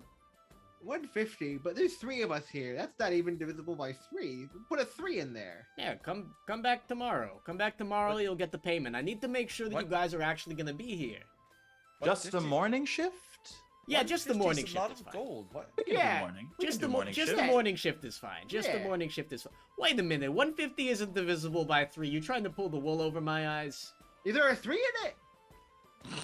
No, Hedrover. You see, you take 150, you divide it by 3. If you take Can- the 0 can- away, it's oh, hold actually on. 15. So it's 3 Can the 5s, and baker you add do the an zero- intelligence check to know if it's divisible by 3 really quick? The baker knows it's divisible by 3. He's working with numbers all day. He's kind of Yeah, he a runs a fucking He would business. be, yeah, yeah, he's a blue collar dude, but he knows how to divide 150 by 3. All right, I'll do the persuasion check. Oh. For what? Or no, the deception check. Just I don't know. I'm lying. Oh my god. Either way, guys, yeah.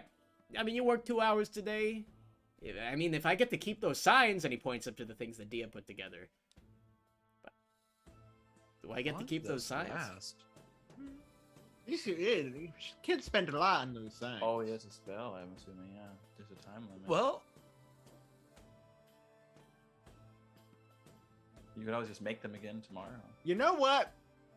We could do the signs, but how about this? I don't think I've ever seen this bakery move this fast before. Hear me I like out. the You've never been here before. Exactly. So it's my first time. So what if we get a cut of tomorrow's earnings instead of you paying us? That's a very tall order. Make a persuasion with disadvantage, please. I love that I rolled the nat 20 on persuasion and this guy's wanting to make the deal with disadvantage. Oh, double nat 20? Double nat 20? An 18 and a 5. Oh no, it's -1. Look, I don't have a lot of... I can't keep this up every day. I'm gonna be giving you guys a lot of money that I'm gonna need to hire new permanent employees. So you guys come back tomorrow, you'll get another 150. You'll only need to help me with 2 hours tomorrow morning. Yeah, The morning shift sounds great. We'll take the morning shift. I'm looking forward to it. Could you possibly point us in the direction of nearby lodging, just so that we can make sure we're here on time? Yeah, of course. There's an inn around the corner. Shouldn't be too difficult to put yourselves up with this amount of cash that you got on you right now. Fantastic. All right, We did well, get the 150, right? Yeah, he gives each of you 50 gold. Amazing. We What will was the original see you... posting for again? What was that? What was the original posting for again? 100? 150. Okay, and that's what we got. You got 150, yeah. But now he's offering it again for you tomorrow, even only with 2 hours of work, because you guys did so well. And your name was? I'm not sure if I got it before. Oh, I'm Del Danda, and he shakes your hand with a big green half Fantastic. orc hand. Nice to meet you. Alright. This is my bakery. All these It's kids. it's a beautiful establishment. My name is Sylvia. I'm happy to have been of assistance Hey, nice to meet you. today for you. Where are you? These Where are are you my- all from? Around. What the hell does that mean? Meet the see you tomorrow morning. We both said that at the same time. We're just travelers. A little bit of here, a little bit of there. You know. I mean, I obviously hail from the little pocket of the Feywild that we've got here. And Oh, I'm from Exia, from the capital of Gildan. Oh, you're a long way from home. Oh yes, Smaller city. I'm on my first adventure with my friends here. We are known as the Fair Friends. working title. Oh, Ferret friends. All right. Hey, I'll let people know. I'm just asking because most of the people around here are Vidalcan, as I'm sure you noticed. So I always ask where people are coming from. Always, interesting to me. How you get to a floating city above a sea of horrible mutated sea monsters. I wonder how far people are coming from. Well, we got here very carefully. We actually had to jump over quite a large sea creature that I've never seen before. But luckily we made the trek. Hey, lucky for me too. But hey, I'll see you guys tomorrow. Quick question: is there a forge or an artificer's workshop nearby with benches for rent that you might know of? Not at this hour, but you could probably check back tomorrow to make some things. Okay, wonderful. Thank you. Wait, where would that be? Oh, that would probably be over in the industrial district. So Alright. just go cross the hover bridge, not too far away from the docks. Okay, thank you. Of course, yeah. Come back tomorrow. You can make it 7 a.m. That would be great. Oh, it's when we open. So you guys can be up bright and early and then get right back to whatever the hell else you're doing in Vaas. Sounds good. Hey, works And for me. it's what time is it now for us? It's Like it's definitely nightfall, but it's evening. It's 6 p.m. Bakeries Okay. don't stay open late. right. So you guys still probably have a few hours to get like a full rest if you so desire. But he Okay. gives you all the 50 gold each and goes, all right, see you guys tomorrow. Don't forget, or else I'm screwed. The door closes. I like him. Let's check in at the inn, and then I think I may want to explore a little bit. Okay, yeah, go to the inn. Yeah, I'm checking out. There's the bakery. There's the monster. And Yeah, I wouldn't mind. I'll make sure there's a nice sunbeam for you to fall asleep in, Hedrover. All right. Oh, nice. So you guys go to a local inn in the residential district. It's got like 20 rooms. It's not very large. Vaas doesn't have a lot of tourists just because it's so hard to get to. So it is a pretty low-key place. The beds are soft. Not quite as large as the rooms you had when staying with the Steam King.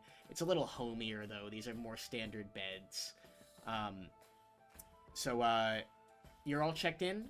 It's going to be 5 gold per room for the night, so mark that off.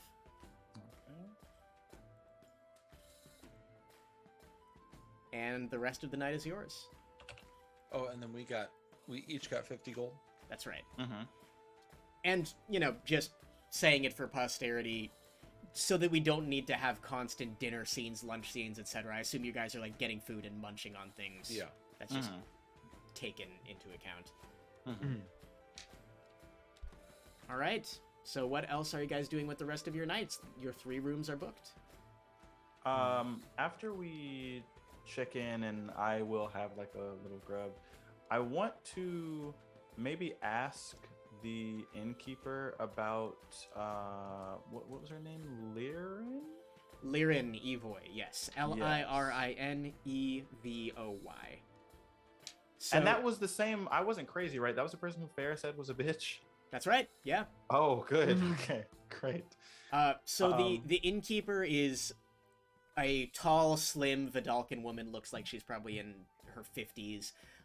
Long black hair. She goes, Miss Evoy, yes, she's the head of the technological district.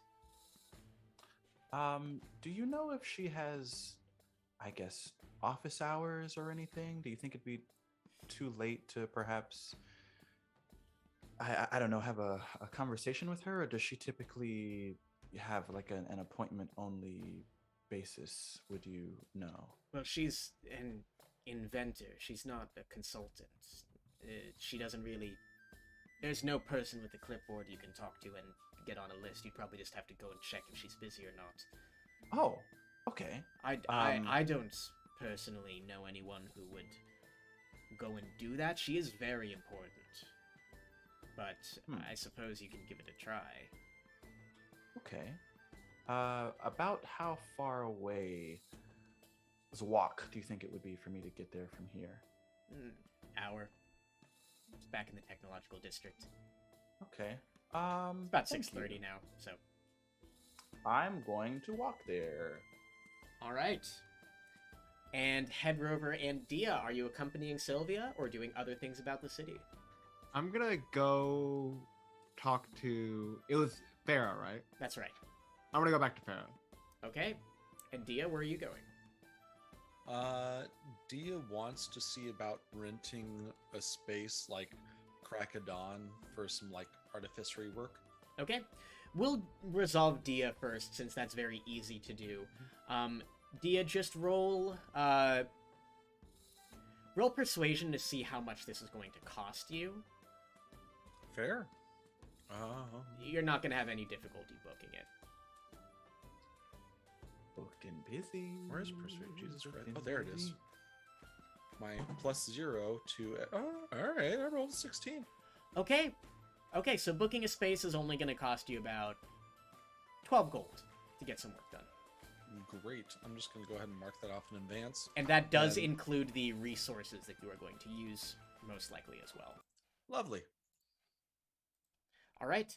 We'll do Hedrover next. So Hedrover, you head back to the unmarked factory in the industrial district. I'm alternating industrial technological because I haven't made up my mind. You knock on the door. Farah opens it again and goes, "It's you. What do you want?" Yeah, it's me. Yeah, I just had a couple of questions. I was wondering if we could chat and chat a little bit. I don't like questions. That's too bad. What, the questions about the slime monster? All right, come inside. Stop yelling, please. Thank you. Wow. She takes you inside the factory, not very far, closes the door. What do you want? So, there's not a lot of...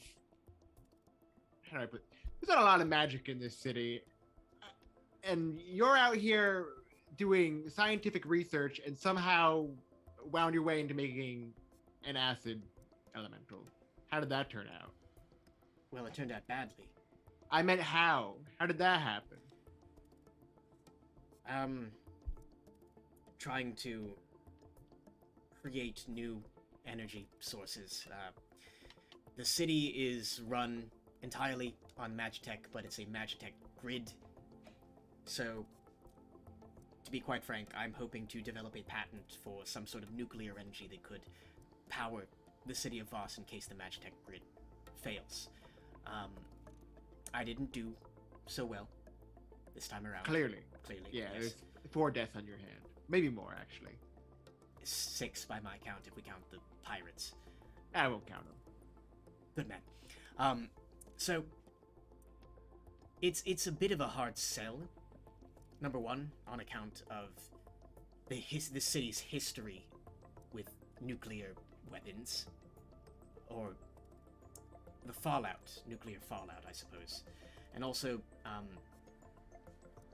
I am not a Vidalcan. I tried to make it look like one, but I'm mostly got dwarf and orc in me. So someone like me rolls up to the pristine hideaways and tall towers. I am not likely to be trusted unless I can get this thing working perfectly. Believe me, we all got secrets to hide. I don't blame you. Yes, and it would, quite frankly, be a life-changing amount of money. There's a lot of money to go around in the city of Vaas, but if you work in the industrial district, even though we power the city, you need to work a lot to make a living. And I've been at it for 35 years. I'm sick of it. Well, look, our crew's in looks for 2 things right now. 1, a little bit of extra cash, and 2, we really need. I don't know how to put this.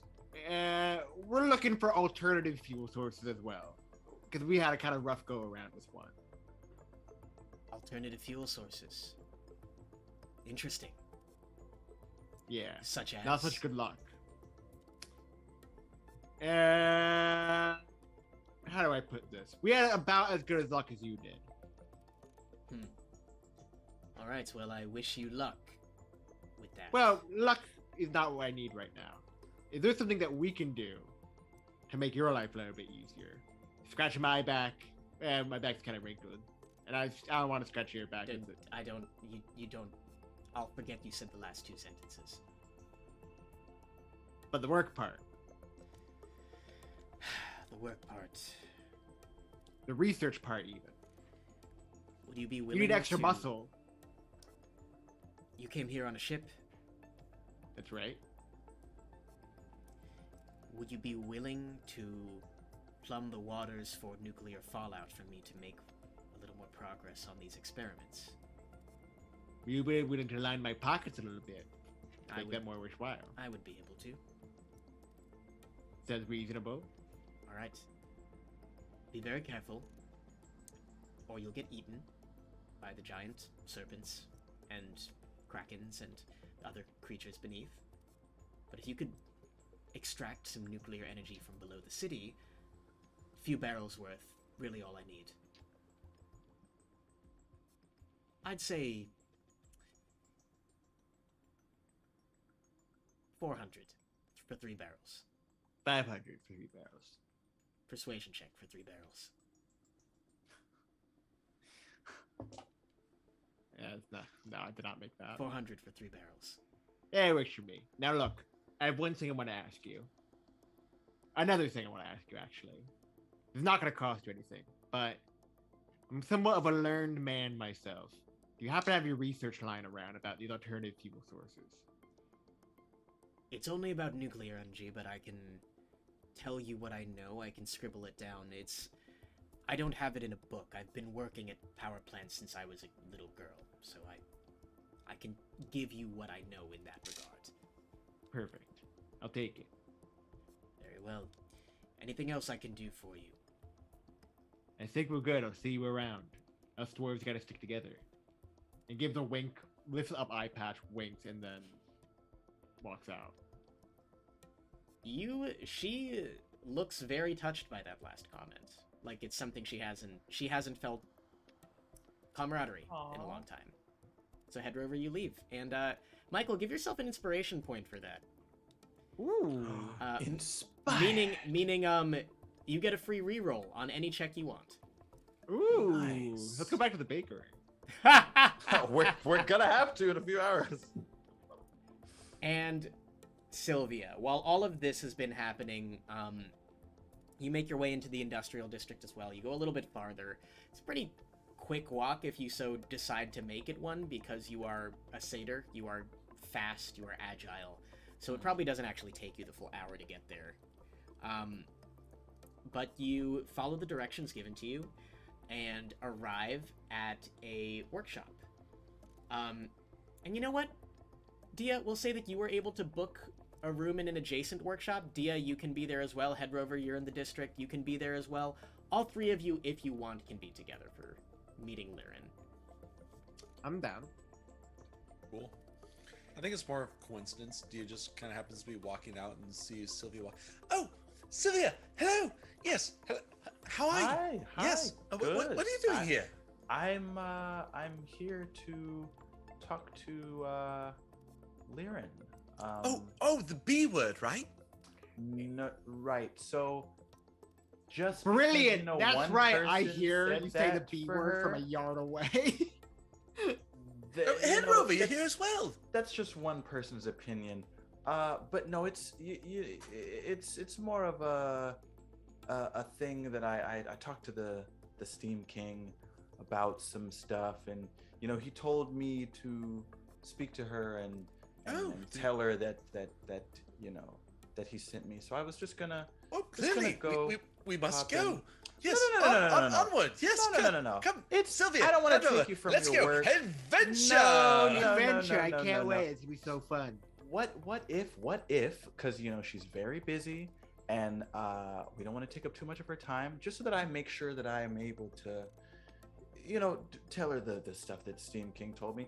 You guys just hang out here for a bit, and then I'll introduce you, just because, you know, that thing we said about first impressions. I just want to make sure this is a good at very 'em? important one to me. We're not, but we're working on it, which is good, you know. I think that's good. Knowledge is half the battle. I think I heard somewhere Yeah. once or twice. You want to hear about a new adventure we can go on soon? But, so Hedrover and I aren't good enough. No, you guys, you listen. It's not that you're not good enough. It's just that I really want to make sure that a methodical approach, like I mentioned last time, is taken with this, because that word, you know, then good on you for not just blurting it out loud. I really What, is appreciate he the the bitch? censorship. It's a mean word. yeah. Hedrover. I was quoting, we- not saying it. We don't say the B word. Right, but you know, we don't really know Farah and her's relationship, so if she were to err on the side of that word, I don't think our usual dynamic that we're still trudging through would make it easy for me to get the information I want. So I just want to get that out of the way first. Then of course I'll bring you guys in, assuming she's not busy. That's another thing. Just want to make sure she's not too busy. She is the head of all this. So it's not that you're not good enough. This is kind of an important thing that I am asking her about, and you know, I'm not really sure what she knows, but I'm trusting the Steam King because he sent me to her. So I just want to. So Diya, I got good news. I found out about a cool new adventure that we're all going to do very soon. And you'll be the first one to know. Right now. If we stay out here and not go inside. Right now. Dia is very focused on Sylvia right now, and you see like the biggest fucking puppy dog eyes pop up, and Dia just kind of looks at Sylvia and goes, I mean, what a team, but if you really think it's best for us to stay outside, I guess we could. I just, you know, we're the ferret friends, so we Working title. Sylvia's so cold. I love it. we do things together. That's when we're Yeah. at our best. It's true, but I think it's also important to preserve our individuality as well. And Dad, I hear she's a bitch anyway. Who cares? Okay, we are right outside. You've got to just turn the notch down a little. Just chat with Hedrover for a little while, and I'll be right back. It'll just be lickety split quick. As Okay, you say all that, right. you see a little kind of flash across Diya's face just for a moment. Oh, And it's a very cold and disheartened flash, but then he's immediately back to himself. Yes, of course, Sylvia. And he goes back over to Hedrover. Do you want to hear about the cool new adventure? I mean, I don't have to roll perception because he says that I saw the flash, Yeah, but you I don't will have to note roll. that. I will note that. And then I'll go in. Well, I guess do I need to knock? Is there Oh a yeah, mechanism of to... course. Yeah. So, Sylvia, you see a bunch of different buttons that kind of look like they would be like buzzers in modern day, and next to one just says Lirin Evoy outside of this workshop. Amazing. I press said button. There is a humming sound as you press it, as you see like Magitech whir, and then you hear, "Go away, Azalin." Sorry, I don't think I'm the person you're expecting. Who are you? My name is Sylvia. I was Why are you sent here? To, I was sent to speak with you by the Steam King. All right, yep, sure, fine. You hear like a little ding, and then the hatch slides open, and you may enter. Okay, I do so. Sylvia, you walk in. There is a similar elevator to the one you saw in the Steam Kings. It's like a disc that kind of like hovers up in a tube. She is on the 3rd floor. So as you go in, you ride up, you see the entrance to a workshop. And once you go inside, you see a tall, slim Vidalcan woman. Her hair is tied back in a very, very tight bun. Mm-hmm. She is surrounded by all sorts of glowing weaponry. Spears, swords, guns, cannons. She is surrounded on all sides by this. She's like touching the air, and magic is whirring out of her fingers as she is working on different aspects of this giant cannon in front of her. She's like whirling her fingers kind of Doctor Strange like, and then on the cannon there's a similar echo of blue energy as she's crafting this using Magitech. She turns around to you wearing a dark lab coat and says, "Sylvia, what do you want?" I'm sorry, I was just a little taken aback by Yes, all many of people this, are. Right. So I spoke with the Steam King. Some associates and myself were just over at his island, and I have a compass that was given to me by my grandmother, and he told me that it's not a normal compass because I've never seen it work, and that it actually moves based off of the shifting of tectonic plates, and that you may know more about it. That it's not a And compass, it's a seismic detector. Seismic detector. Fantastic. How do I read it? If you could. She reaches me- She reaches a hand out for you to give it to her. Okay, I hand it to her. Am I allowed to break it open? There's like a small beat where just the word break kind of like strikes Sylvia, and then she like catches herself and is just like, if necessary, sure. I may not be able to repair it, so let's leave that as a last resort. She looks at it, she puts it on a small table in front of her. You see her casting a spell with her hands. A lot of numbers and whirs of energy start to appear around it. This is a device that will respond to certain stimuli. You are not supposed to read it, you are supposed to react to it. When it tells you to jump, you jump. Do you understand? Must I repeat myself? No. I think I understand. Do you have, and this was another thing that the Steam King said that I should perhaps inquire about, any knowledge of a weapon that I'm searching for called the World Shaper?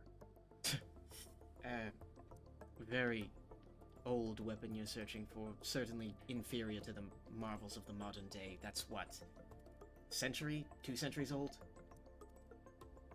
I guess so. It apparently belonged to my great-great-grandfather. It's something my grandmother used to tell me a lot about, that she was searching for, and that I, in her absence, have kind of taking up the mantle of searching for myself. She's not dead. In her absences, she also right. I herself. I don't care. You'd probably do better suiting yourself with a laser blade, something of the sort. Weapons, even if they have magic aspects to them, are not really matched by Magitech. Laser spear would also probably work well with your build. You seem to be very agile. Am I wrong? You're not. I am. If you are interested, I suppose I'm inferring that this compass of yours is supposed to lead you to it. Or is it not? Is it for another purpose entirely? Do you know? The Steam King did mention that it would lead me to it. I just was told that you may have a bit more knowledge or information on how to go about following its instructions, I guess. Well, like I said, you wait. This is responding to certain aspects of the world around you. Perhaps if you are near a certain tectonic plate, it will react. Perhaps if you are in the vicinity of what you are searching for, it will react. However, as is, she shakes it around, not doing anything at this moment. You need to find wherever this thing would react to movements of the Earth.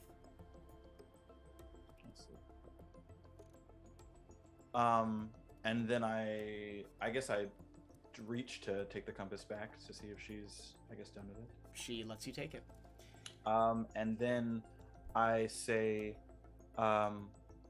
thank you for your information. I understand you do seem to be a bit busy, but if you wouldn't mind, I do have some associates who would like to perhaps meet you and have a few words, if possible. Right now or tomorrow? Whichever is best for you. And then I take like a beat and I just say, you seem a little stressed now, and I worry that I may have added to it with my intrusion, and they are a rambunctious bunch, so I wouldn't want to I don't know, salt whatever perceived wound you may have. With all due respect, Sylvia, you're overestimating your presence a little bit. I am stressed regardless of whether or not you are here.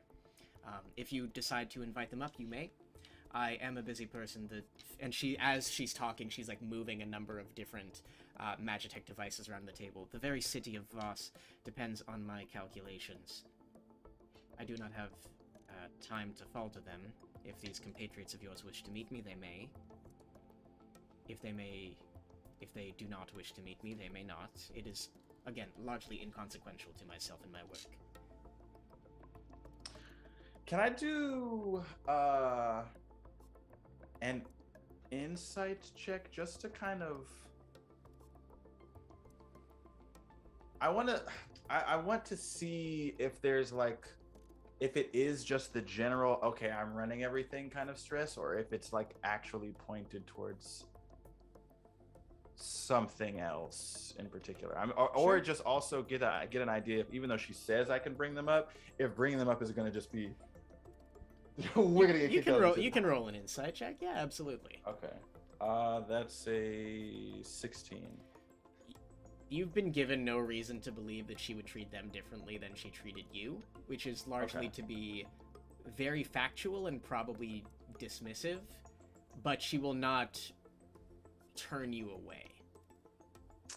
I feel like she's so the antithesis of Diya, and as excited as he is, she's not gonna give him like any kind of fucking.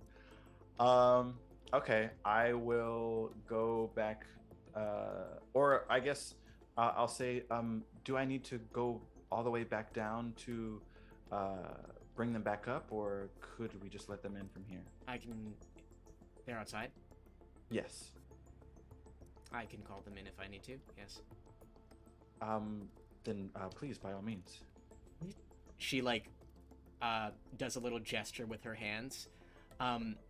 You all see Diya and Hedrover as you're sitting outside, perhaps talking about the fact that you're diving into nuclear waters tomorrow. Wait, And so I said, give me we're doing 400. For nuclear waters, you realize that's radioactive, right? Yeah, but we're helping someone, right? Are we? Yeah, she needs help, and we need help lining our pockets. I guess that sounds a bit dangerous, is it? With all those monsters below. Did anyone ever say adventuring wasn't dangerous? I mean, you're not wrong. I never am.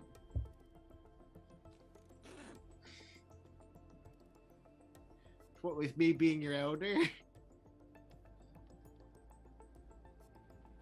Hey, I think we're getting called inside right now. Yeah, at this moment, the two of you see, it looks like it's the magic mouth spell being cast, but the way that she does it, you kind of just see like a blue line manifest in the air in front of you, and then it like moves with an audio wave. You may enter!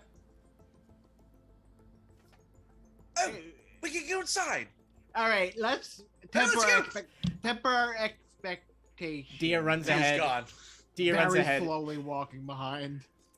Sylvia, soon enough, up on the 3rd floor. Diya, followed by Hedrover, enter Sylvia's workshop. Dee is immediately looking up.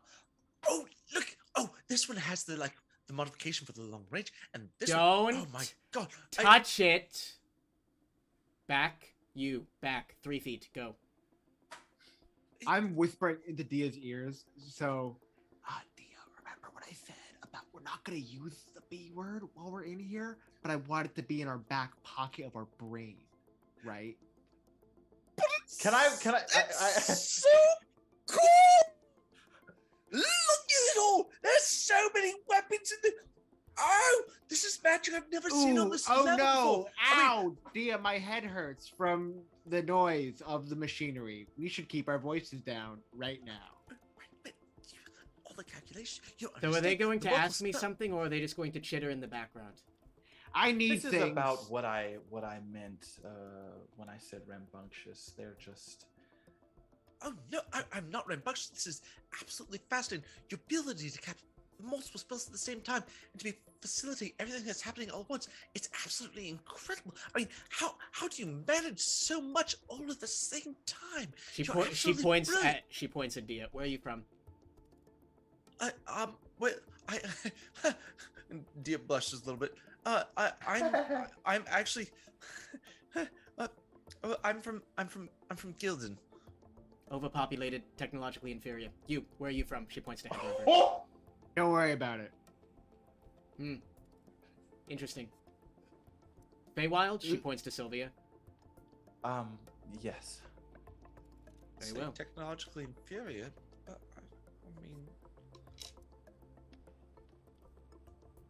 I mean, Sylvia can't decide whether or not she's like feeling a little like upset for like Diya on his behalf, but then also at the same time not like It's one of those things where you see like a kid like trip or something or like get sad and it's like not supposed to be funny, but it's like it's just like a tiny bit funny, and she's just like no.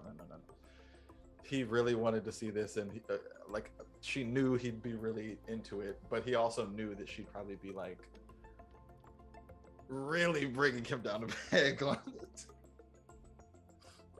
it. Look, are you selling any of the things you got in here? No. Do you know who is? You want weapons? I don't just hand out weapons willy-nilly. This is not a store. Well, no, look, I'm trying to make modification and I hold up my shield. This shield, how do I put this delicately? Is a piece of garbage. Yes, it is. What would you... I'm somewhat of a learned person myself, and I lift up my eye patch. What kind of modification can I make to this thingamabob here to make it not a piece of garbage? Repulsion shield. My thoughts exactly. And where would I go about getting one? It would require a good bit of material and probably a metal that is more sturdy than that one. If you are simply looking to advance your combat prowess, I would say work on your combat prowess. If you are looking for a repulsion shield, perhaps you would need metal, and you would need a very powerful Magitechnologist. You might need at least a month of work on it as well. Months of work? It would take you months of work to do all that? Oh no, it would take me a few days, but I'm not doing it. The average Magitechnologist would probably take about a month. That makes sense. You're probably the best at what you do. My dad wouldn't take that long. Who's your dad? He's an officer for Gildan. Interesting.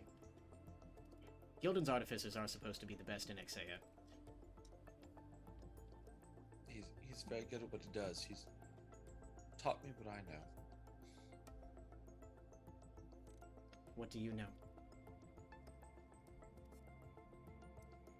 I know that 2 of your weapons over there are effectually utilized.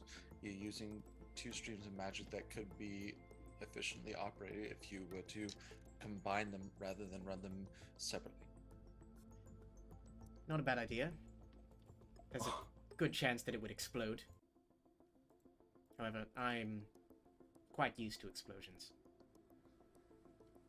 It's just a risk of the job.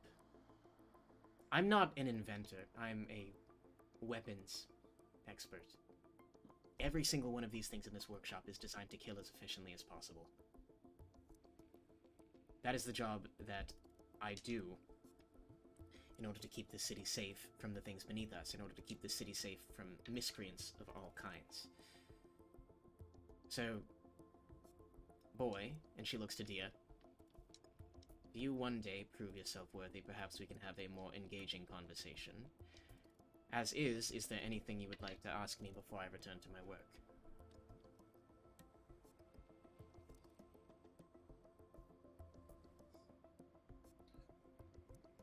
Is it an open question? I think it was for him, Hedrover, not for us. It kind of like side glances at Hedrover and then looks Wow. back. Diya side eye. Oh shit.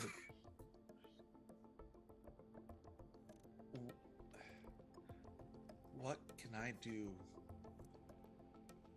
to move from here to there? I have people now that I want to protect.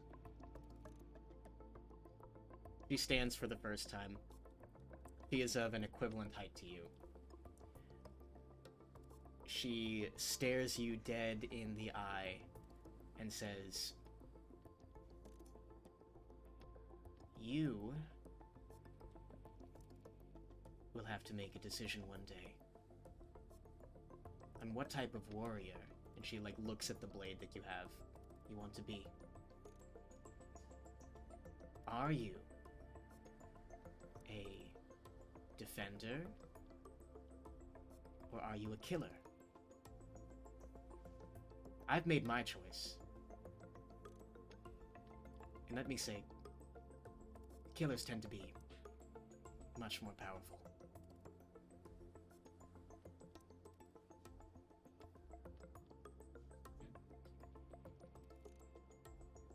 you. We'll be going now. Thank you for your time. Goodbye. She turns around and just gets back to work.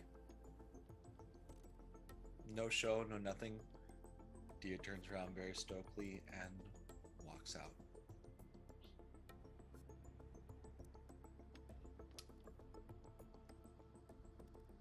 Sylvia and Hedrover. Thank you again for your time. And I just start to walk away as well. I'm not done here. Look, we're on a floating island in the middle of nowhere. And you just said yourself that the materials to get something even remotely above the quality of quote unquote garbage is a material allotment that will be very hard to come by. We are looking for work, and you, I imagine based on the state of this shop, are looking for materials. I'm not. I actually have a current project that I'm working on. And I have all the materials I need. Called my bluff.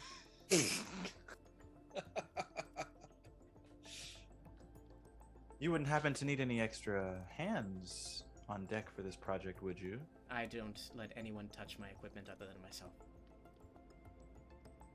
Less touching your equipment may be helping it stay safe and from other prying hands. Now she turns back around in her chair.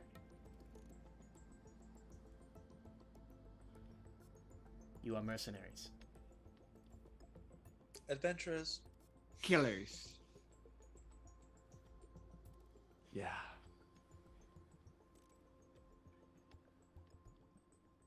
I have word of a plot against the city of Vaas itself. It is of grave concern to the government. I cannot give you any more information unless I know that I can trust you. Sylvia walks back up to her desk and puts both the compass down and unbuckles her belt with her katanas and places them both on the desk and says, I think you'll find that while we are pretty rambunctious, like I mentioned before, we take our work pretty seriously and get shit done. The Kraken's lair tomorrow at sundown. It's a seedy bar in the industrial district. I believe that there is a terrorist attack being plotted.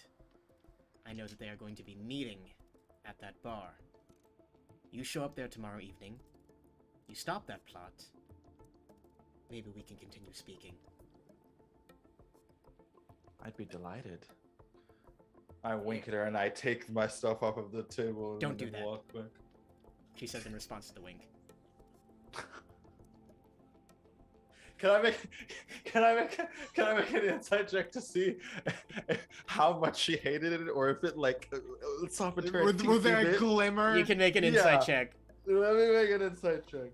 Wait, let me use this one. I've rolled a nat 1 on that other one like 3 fucking times. Oh! 20. 5. She winced. She hated it. While I walk away, actually, I'll wait till we get outside. Yeah, I'll just walk. We walk off. Or I walk off. I don't know if Hedrover is still staying or not. Nothing I could say would persuade you. So, can you trust us? I don't have any evidence to do that. No.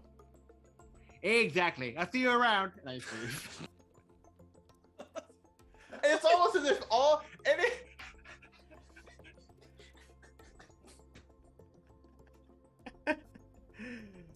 So you all exit the workshop. Hedrover is like the solvent for any adhesive that Sylvia is able to put onto something.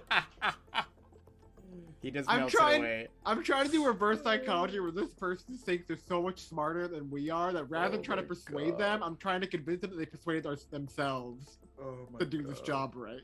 Damn, that's big brain moves right there. Hedrover, you are the last to exit the workshop of Liren Evoy, Magistrate of the Industrial District, and you all three are outside, and perhaps walking back towards the inn for the night. As soon as we walk back, I'm just gonna say outwardly, but I'm clearly saying it for Diya's benefit. Wow. She was a bitch. I was thinking it, I didn't want to say it. And I just keep, well, that's all I say. I just keep walking. Oh, can I also fill Sylvia in on the nuclear waste plot? Oh, by the yeah. way? Tell me about this fresh hell. Amazing. Oh, okay. So I went to see our former hiree, our former employer, Mm-hmm. and they mentioned that they might need some work researching alternative fuel resources. Hello, familiar. And let's just say we got a job. Okay, let's also just say what the job is. We have to get some of that fuel from somewhere near Vaas. It's a little tricky, but I think we can do it. And there's 400 gold on the line. Well, 400 gold does sound nice. See? What's the time what's the time constraint? Are we gonna still be able to make it to this bar tomorrow? I think this has a pretty deep time constraint. I'd say if I were to give it a time constraint, a very long half-life Okay. of a time constraint. Wow. We have to get Oh. nuclear waste, okay? We have to go to the shark, Yeah. the monster infested waters, and we have to get nuclear waste. Yeah. 400 yeah. gold. 400 gold. All right. Sounds like a plan. Do you have any friends and family you want me to extend condolences to when you start growing arms out of your orifices? And You will never know where I come from.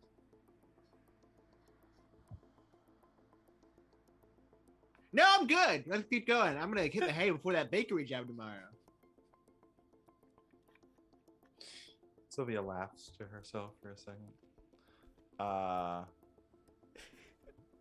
And just goes back to the inn too. I want fan art of like Hedrover being perky and then suddenly Hedrover in like Junji Ito like Yeah, literally. horror manga art style. Don't put me in the book. You'll never know where I come from.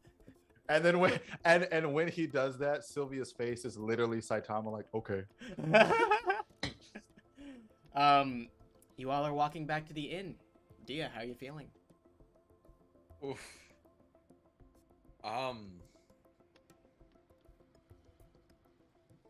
Diya is kind of like in a state back when he was on the boat when he was dressed down by Sylvia and Hedrover. The idea of having to choose not just between being a killer and a protector, but what that means for him as an individual moving forward. It's like what he has this personification of what it means to be an adventurer, but he also has this slowly blooming reality of what the reality of the world is. And it's these two almost minds struggling to try and make sense of the reality of where he currently is and what that means to be who he is as Diya. So he is very much in his own head, not paying attention to the conversation, really anything that's going on right now. All right. He's starting to believe. Diya's unusually quiet as Hedrover and Sylvia banter. You all return to the inn where you were going to stay the night, gearing up tomorrow for First, a simple shift at a bakery, and then perhaps an adventure in the waters beneath, and then to see what could be happening with this terrorist plot against the city. You guys have a big day ahead of you, to say the least. But you all lie down, get some shut-eye, and that's the end of session 4. Woo! I can't Bakery wait for us to tomorrow! die at the bakery. That's gonna be the most Bakery! dangerous of the three. You know what might help you guys not die as easy is if you all had like another D8 of HP. You all are level 4 now. Oh! Let's go! Let's go! So Oh, take your shit. next levels in whatever you want them to be. You are literally all multi-classed. Let's go! I love that for us. So you're all going to be level 4 for all the nonsense of the next session. Thank you so much, everybody, for coming by. We'll be back with, I'm sure, what is going to be an insane session 5 very, very soon. That Sea Serpent nuclear waste mission made up on the spot. I've got a lot to write next time. I definitely put you on the spot. I knew I would. No, I am very excited to see where this goes. I like to take things as they go. I'm excited. As me you do, too. as you Me do. too. My name is Julian. I've been the DM. JuliCiel. I am the co-writer of the award-winning Realm Tree audio series. 11,000 downloads as of I believe today, which is insane. Bitch, let's go. You can Award-winning hire me to write sessions for you or run sessions for you. And you can hear myself and Matt play on the General Adventuring Company for these next few episodes. So that is me. And Matthew. Hey, that's me. Matthew Eberle, your friendly neighborhood photographer. And yeah, I mean, I'm an actor, occasionally do one-offs as a DM. Julian's played them before. It's been interesting. But yeah, you know, I love doing this shit. Huge nerd. And let's swing it down to Malik. Oh boy, I am also an actor. I like to make music. I got a podcast about one feast. Wow. One feast. Yum I yum. feast? I would listen I to am that. hungry. I am hungry. I'm hungry Some as well. I'm gonna thumbs, eat a in little fact. snacky Yeah. snack. Friend of ours has never read or seen any of the show and is now so addicted to it that he's just dodging all the spoilers of the over 500 chapters he still hasn't read, but it's a lot of fun. Go. It's called Radio Kaizokudan. You can follow us on Twitter at Radio Kaizokudan. Listen to it on wherever you listen to your podcasts. You can find me in any music postings that I will have on my Instagram at the Maliki Cauldron, and continue to watch me here in the Adventures of Gran and Insulae because I'm addicted. I'm about to write up like 8 more characters, and I don't even have any fucking campaigns to play them in yet. And then of course, what was it? 4 degrees removed from the zodiac. No, it's less than 4. It's technically like 3. Oh, no, I shouldn't have made that callback. But Michael.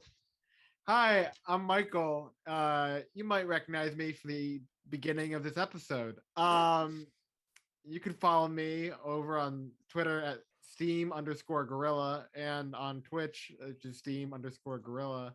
And in reality, I'm gonna be at Combo Breaker this weekend playing fighting games. And that's all I have. I'm not gonna mention any other incriminating relationships I have. We already know too much. Don't put me in the book. Michael, our resident skull girl. Oh. All right. Thank you all so much for coming by. I'm going to raid my boy Ryan, and we will see you all in episode 5. Whoa, nuclear waste. Oh, I'm baking things. Ah!